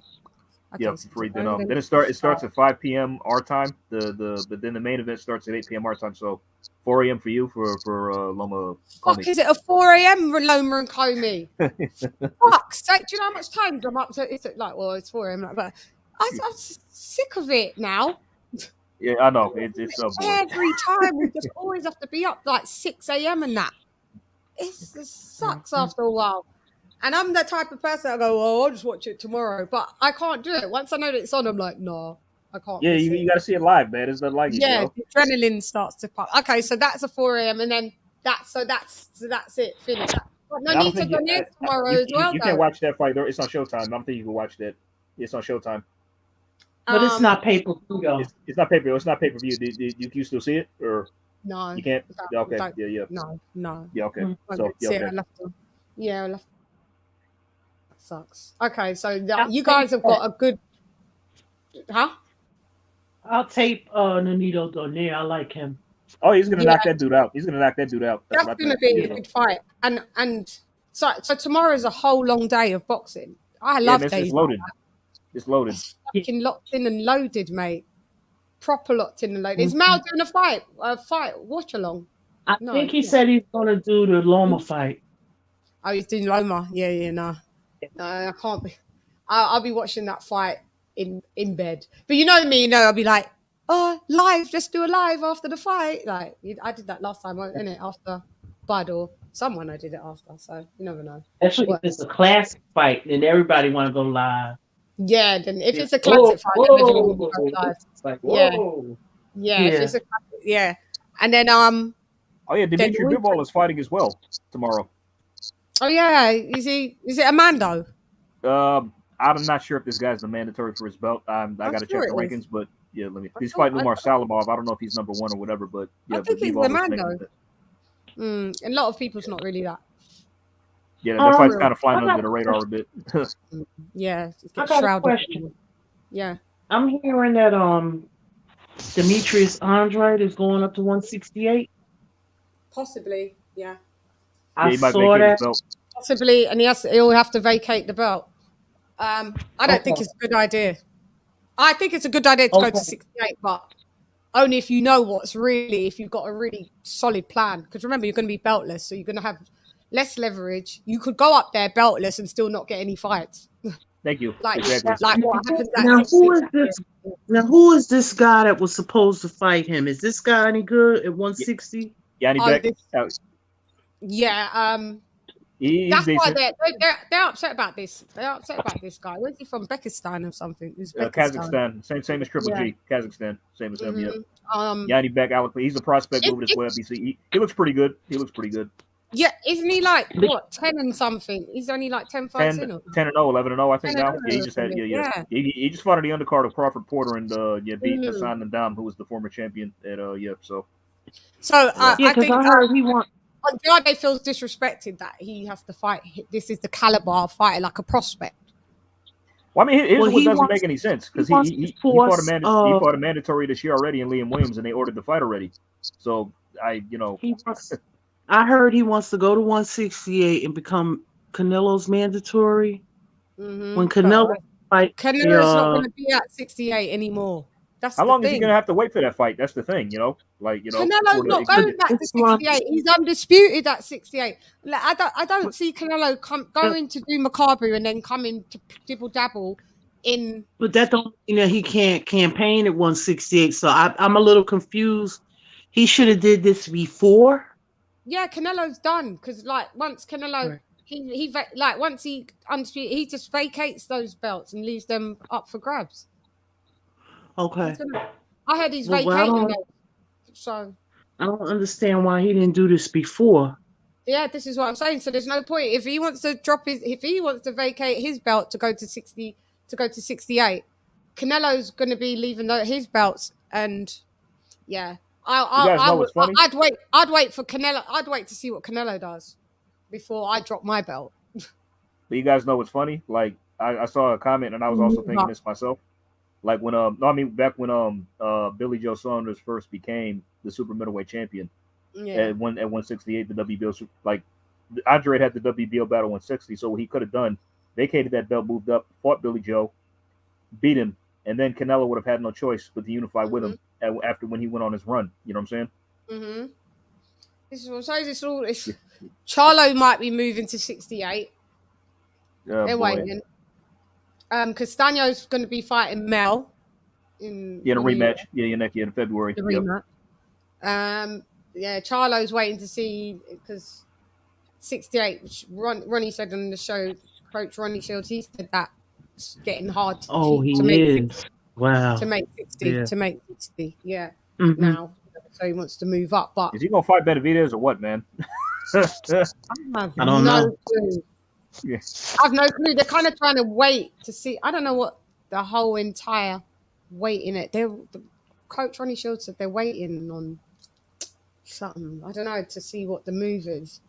Coach said, I just train them. I don't strategize the fight, like, meaning I don't match make. So they just tell me who we're fighting, and then we train. Bivol is fighting in Russia. Oh, is he? Oh, is Bivol fighting as well? When? Tomorrow. Yeah, I mentioned it. Yeah. He's got it. Yeah, he's fighting he's making a time. I don't know if this guy's is mandatory, but Umar Salamov. But I don't know if it's a voluntary or mandatory. But he's going to be fighting up there in Russia. I don't even know. Oh yeah, we just said that. We were just talking about Bivol. Sorry, for some reason I had Pateviev in my head. Yeah. Oh no, Bivol. Yeah. Okay, I'm sure that's his man though. And let me check now. I'm curious. I'm sure that I was talking about it, and everyone was like, "Oh, it looks like Bivol just doesn't care. Like he's not bothered about trying to step up the goal." Because what is Bivol? Is he European? Oh, he's Russian. No, the title that he has, European. Oh, the WBA. He has a title. WBA champ. Yeah, he has a title. I thought he had the champ. I know he's one of the champs there. He's one of the champs there. Why did I think he just was Commonwealth, like? And European, Commonwealth, and then European. He's been the champ for a while now. Yeah, he has. Yeah, that's true. I thought he was. He had the European. He came through the ranks. He had the Commonwealth, and I think the Commonwealth belt, European. I think he did. But okay, I thought he was still kind of like floating around there. Okay, so yeah. I can't remember who he beat to become champ, but he's been a champ for a while the now. world title at 75. Cool. Who did he beat to become champ, AJ? Okay, this is a voluntary defense because Umar Salamov is ranked number 10 in the WBA rankings, so it's voluntary. Yeah. And let me see, I'm looking up now. He beat what he beat? Let's see, back in 2017, no way. Oh wow, yeah, okay, 2017. 2016, he beat Felix Valera for the interim belt, and he made 2 defenses of that. Then finally, I think he was upgraded in 2017 to full champ, and he's defended the belt ever since. He's had it, so yeah. Yeah. I just seen him. He came out and did it. So he didn't fight the champ to get it. Okay, he was elevated. Okay, he got an interim belt, and he was elevated. Yeah, that's true. Yeah. Okay. But he beat a lot of good guys though. In recent years, he beat John Pascal, Isaac Chilemba, Sullivan Barrera, Joe Smith. He beat him as well. Beat that suspect, that Craig Richards, isn't it, as well? Joe Smith. He got rocked too. Yep. Yeah. But he didn't go down though. Yeah, interesting. So there's a few fights. Tomorrow's just a great day of boxing. What's that 175-pounder? He didn't fight him, did he? Who? The one that Andre Ward fought when he took his 0? Kovalev? Huh? Kovalev? You're not talking about Kovalev, are you? No, the other guy. He took his 0. He Spanish. I can't think. Is he Colombian? Andre Ward fought him and beat him and took his O? Yeah, he took his that was Sullivan Barrera. Yeah, he fought him. Yeah, Sullivan Barrera. Yeah, Bevo fought him. Yeah, he gave him a second loss. Yeah, Bevo fought him. He stopped him. And that's when we wanted to see Canelo fight Bevo as well, didn't we? Yeah, I mean he was in talks for that was in talks for a catchweight, wasn't it? And when the plant fight first fell through.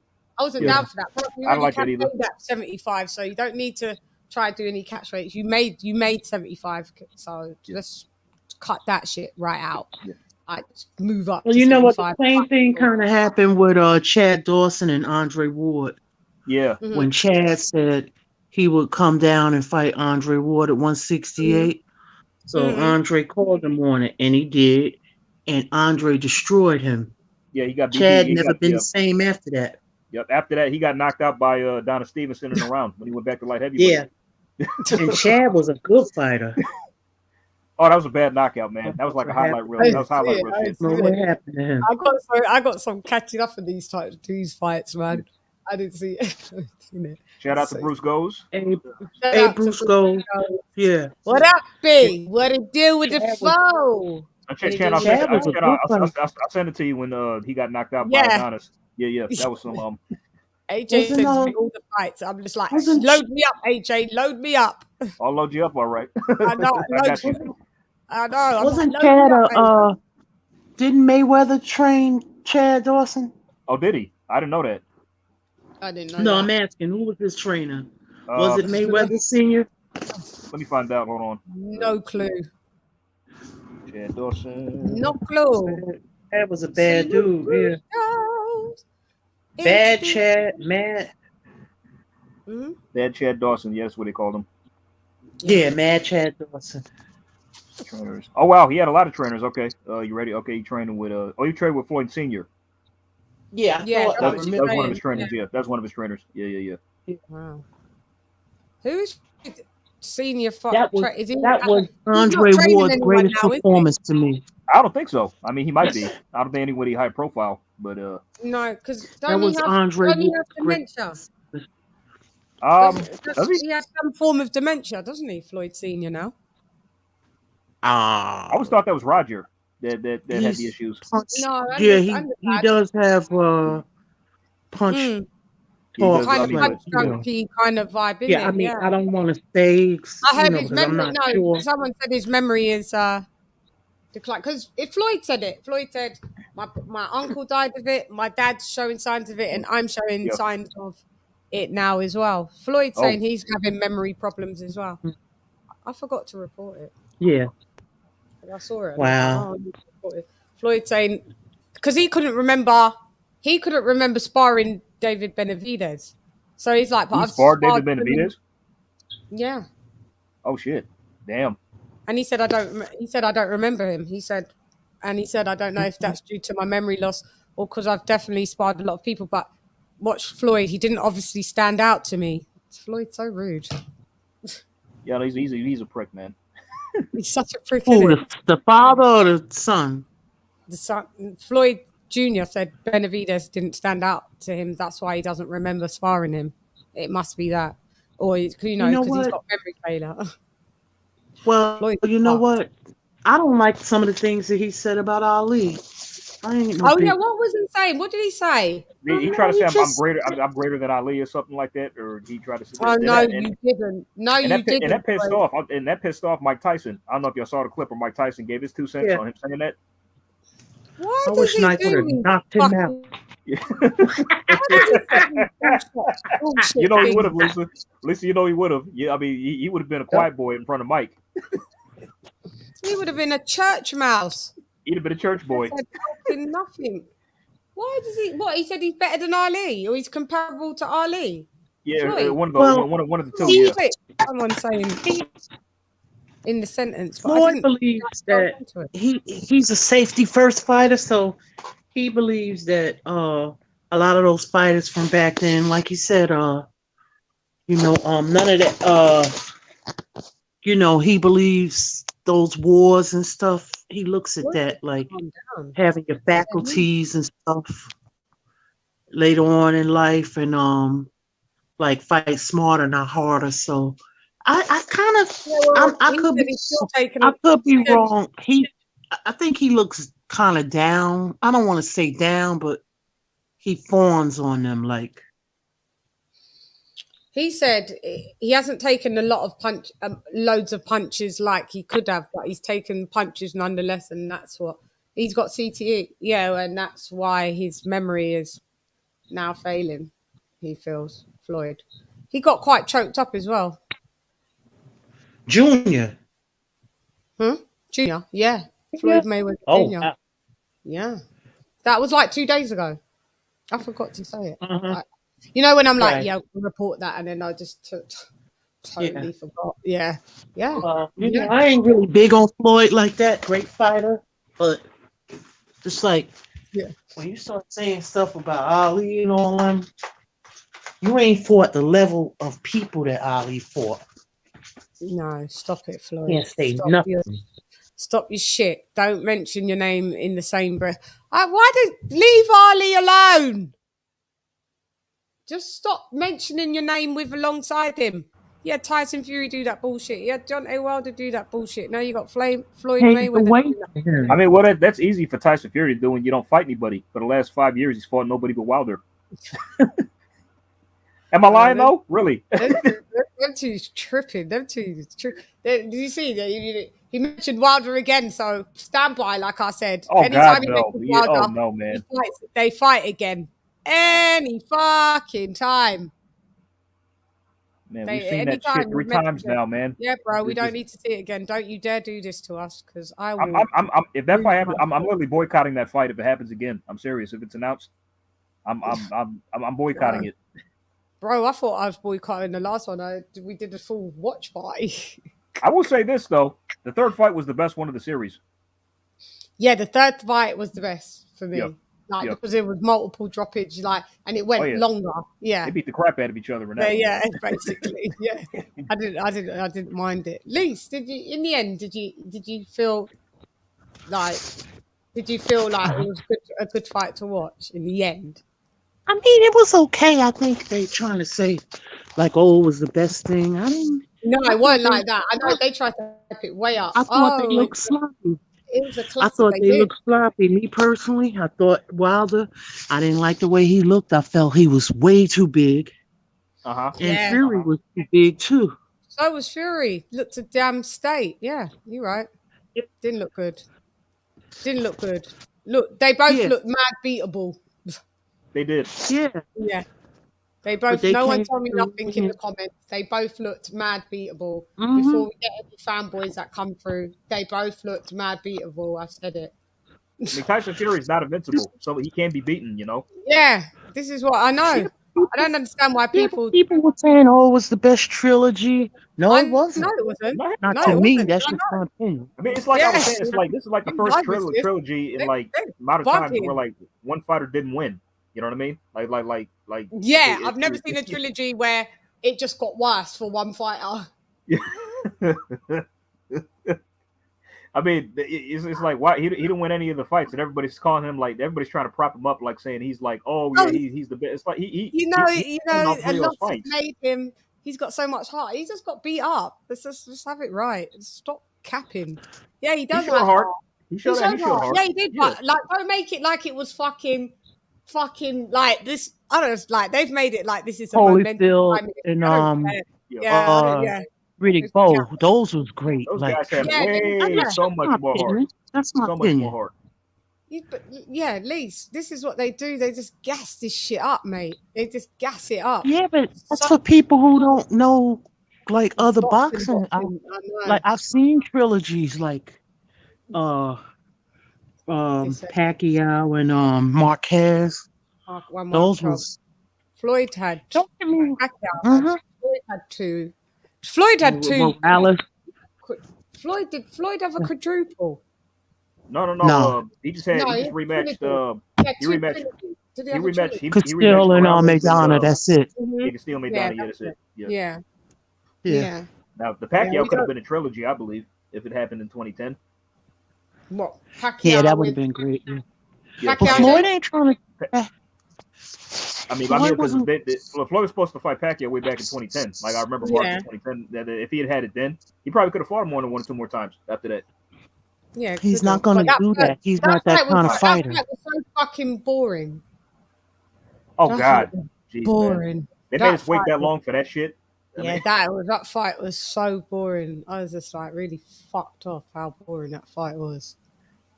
Yeah, that fight was boring. Yeah, Jake Mata and Ray Robinson. He's right. Marquez Those Ferreira. wars, yeah. Yeah. Bazooka, And Pacquiao goes, I thought I won the fight. Chacon and Lamone, those were some wars. All 4 I fights. kind of feel bad. I kind of feel bad about Pacquiao, though. You know, how he just. I kind of wish he were to retire now after the Thurman loss.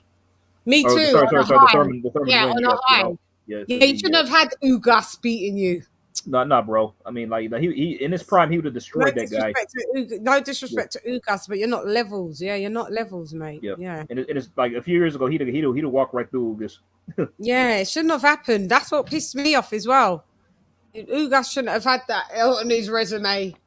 He shouldn't have had that. Be able to say, I'm not being bad, but he shouldn't have been able to say, I beat Manny Pacquiao. Sorry, he shouldn't have been able to. That's just my opinion. Barrera, yeah. Great. You don't have wars like that. Trilogies and quadrilogies. Yeah, you don't have wars anymore. Rafael Marquez. Trying to bring and to the new era. Israel Vasquez was one of the best quadrilogies. Who? It goes underrated. Say who? Markel Vasquez. And oh, you no. No. Go ahead. Has his little brother, Rafael Marquez. Hang on, your reception.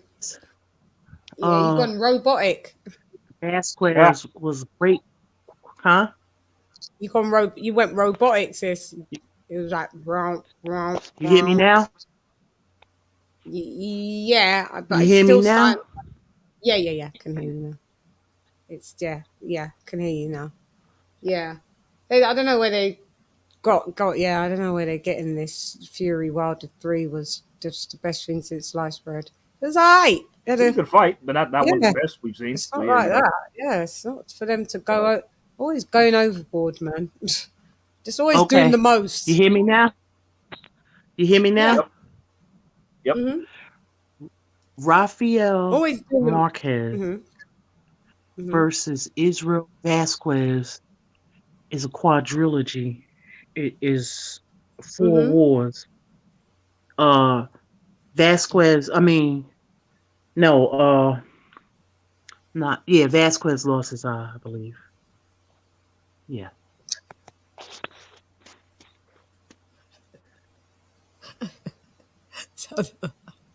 She said, Vasquez lost it, I believe.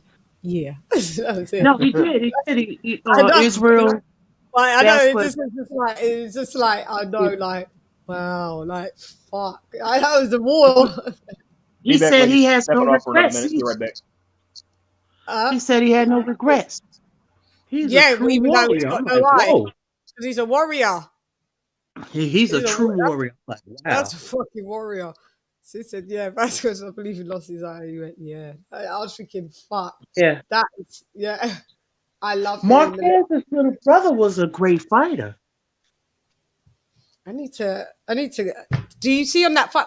So when he lost his eye, what was it? A detached retina, or was it an orbital thing? I'm not sure. He had sustained a lot of damage in the the 3 fights. They shouldn't have had that 4th fight.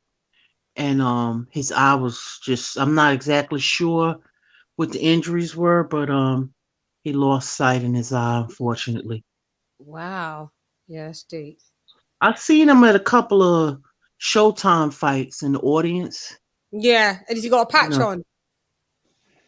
He might have had on shades. He might have had on shades. Yeah. Yeah, but, his eyes fucked. Yeah. He's he's a great fighter. Yeah. Oh. Yeah. You know, those 2, they were great dance partners, but at the detriment, of one another. Yeah. That's what Wilder and Fury would be. Yeah, basically. Yeah. It's like, that's how they're gonna go down in history. Yeah, they were great dance partners. Dance partners. That's the only thing that I'd give them for that. That's right. You know, it's funny. A lot of fighters today don't have those. Like rivals or boogeymen. You know what I mean?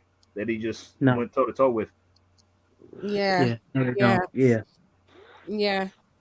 Yeah, they No. were. It's about the dance. People not trying to sustain those type of injuries like that. Yeah, no one got time for that shit. Yeah, they didn't pay me enough money to be fucking irreparable for irreparable damage.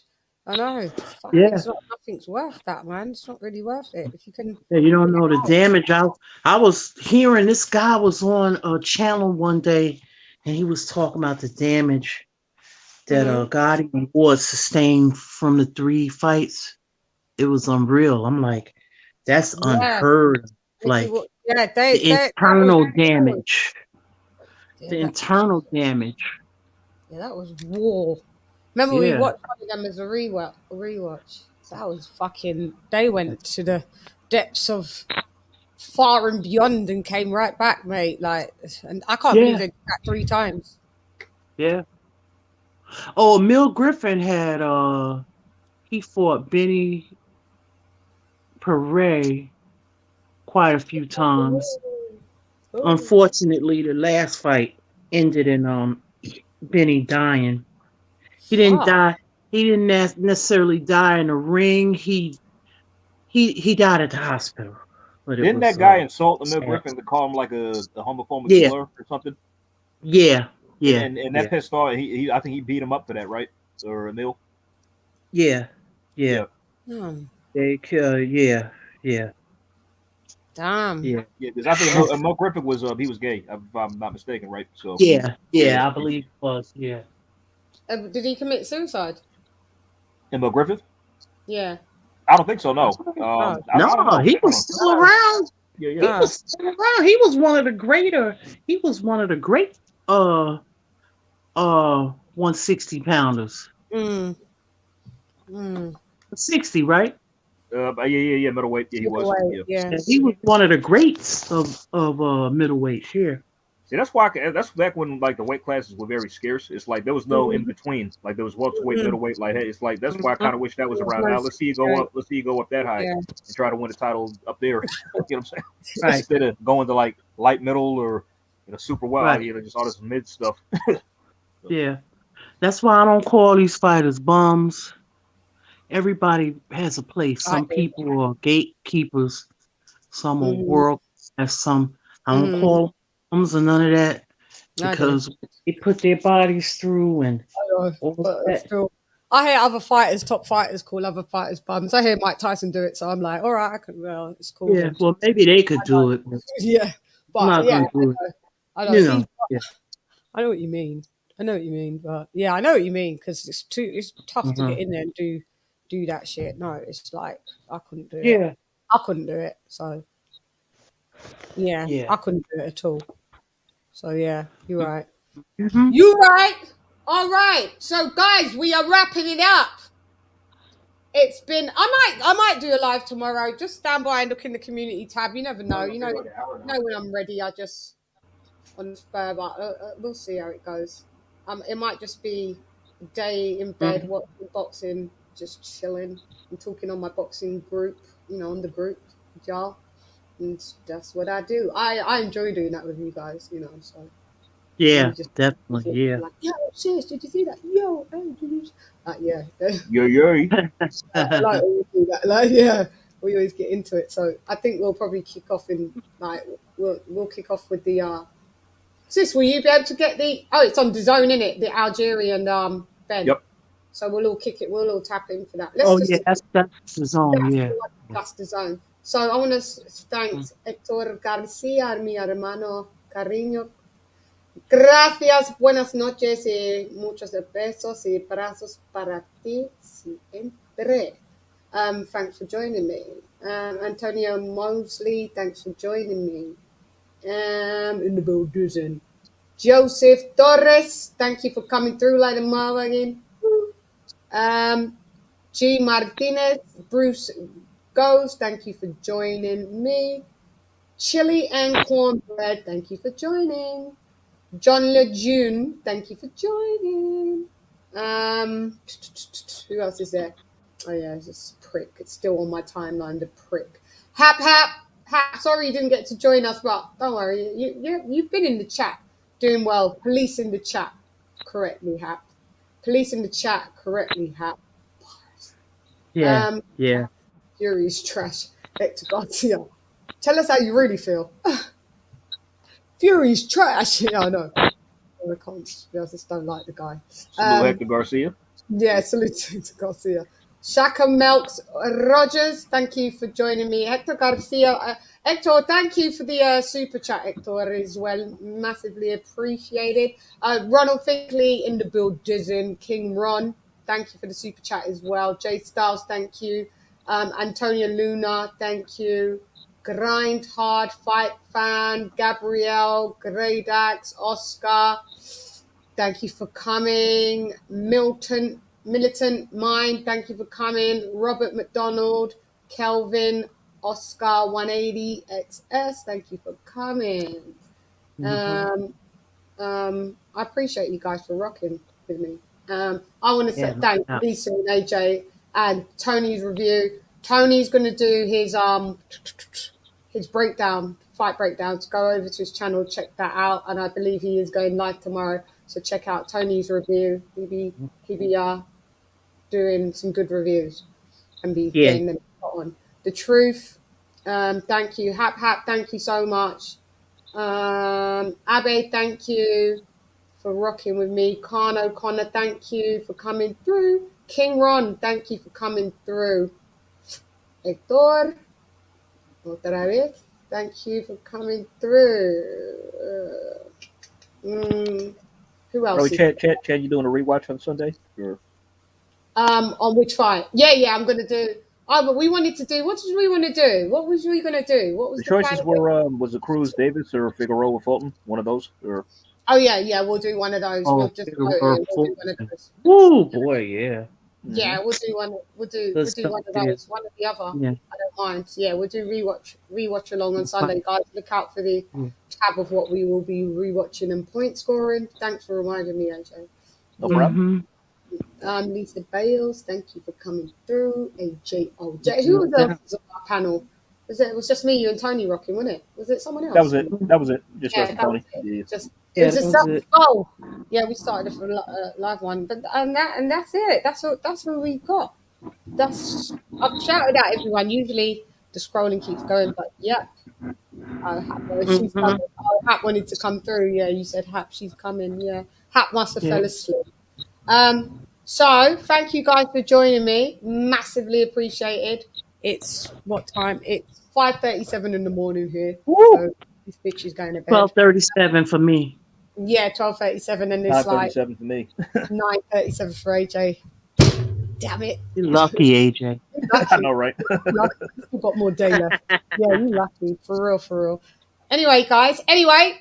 I'm gone. Hey, girl, it's LadyChann, none less. Come box with Shan. Gyan. Ra. Thank you for rocking with me. Gyan. Ra. LadyChann.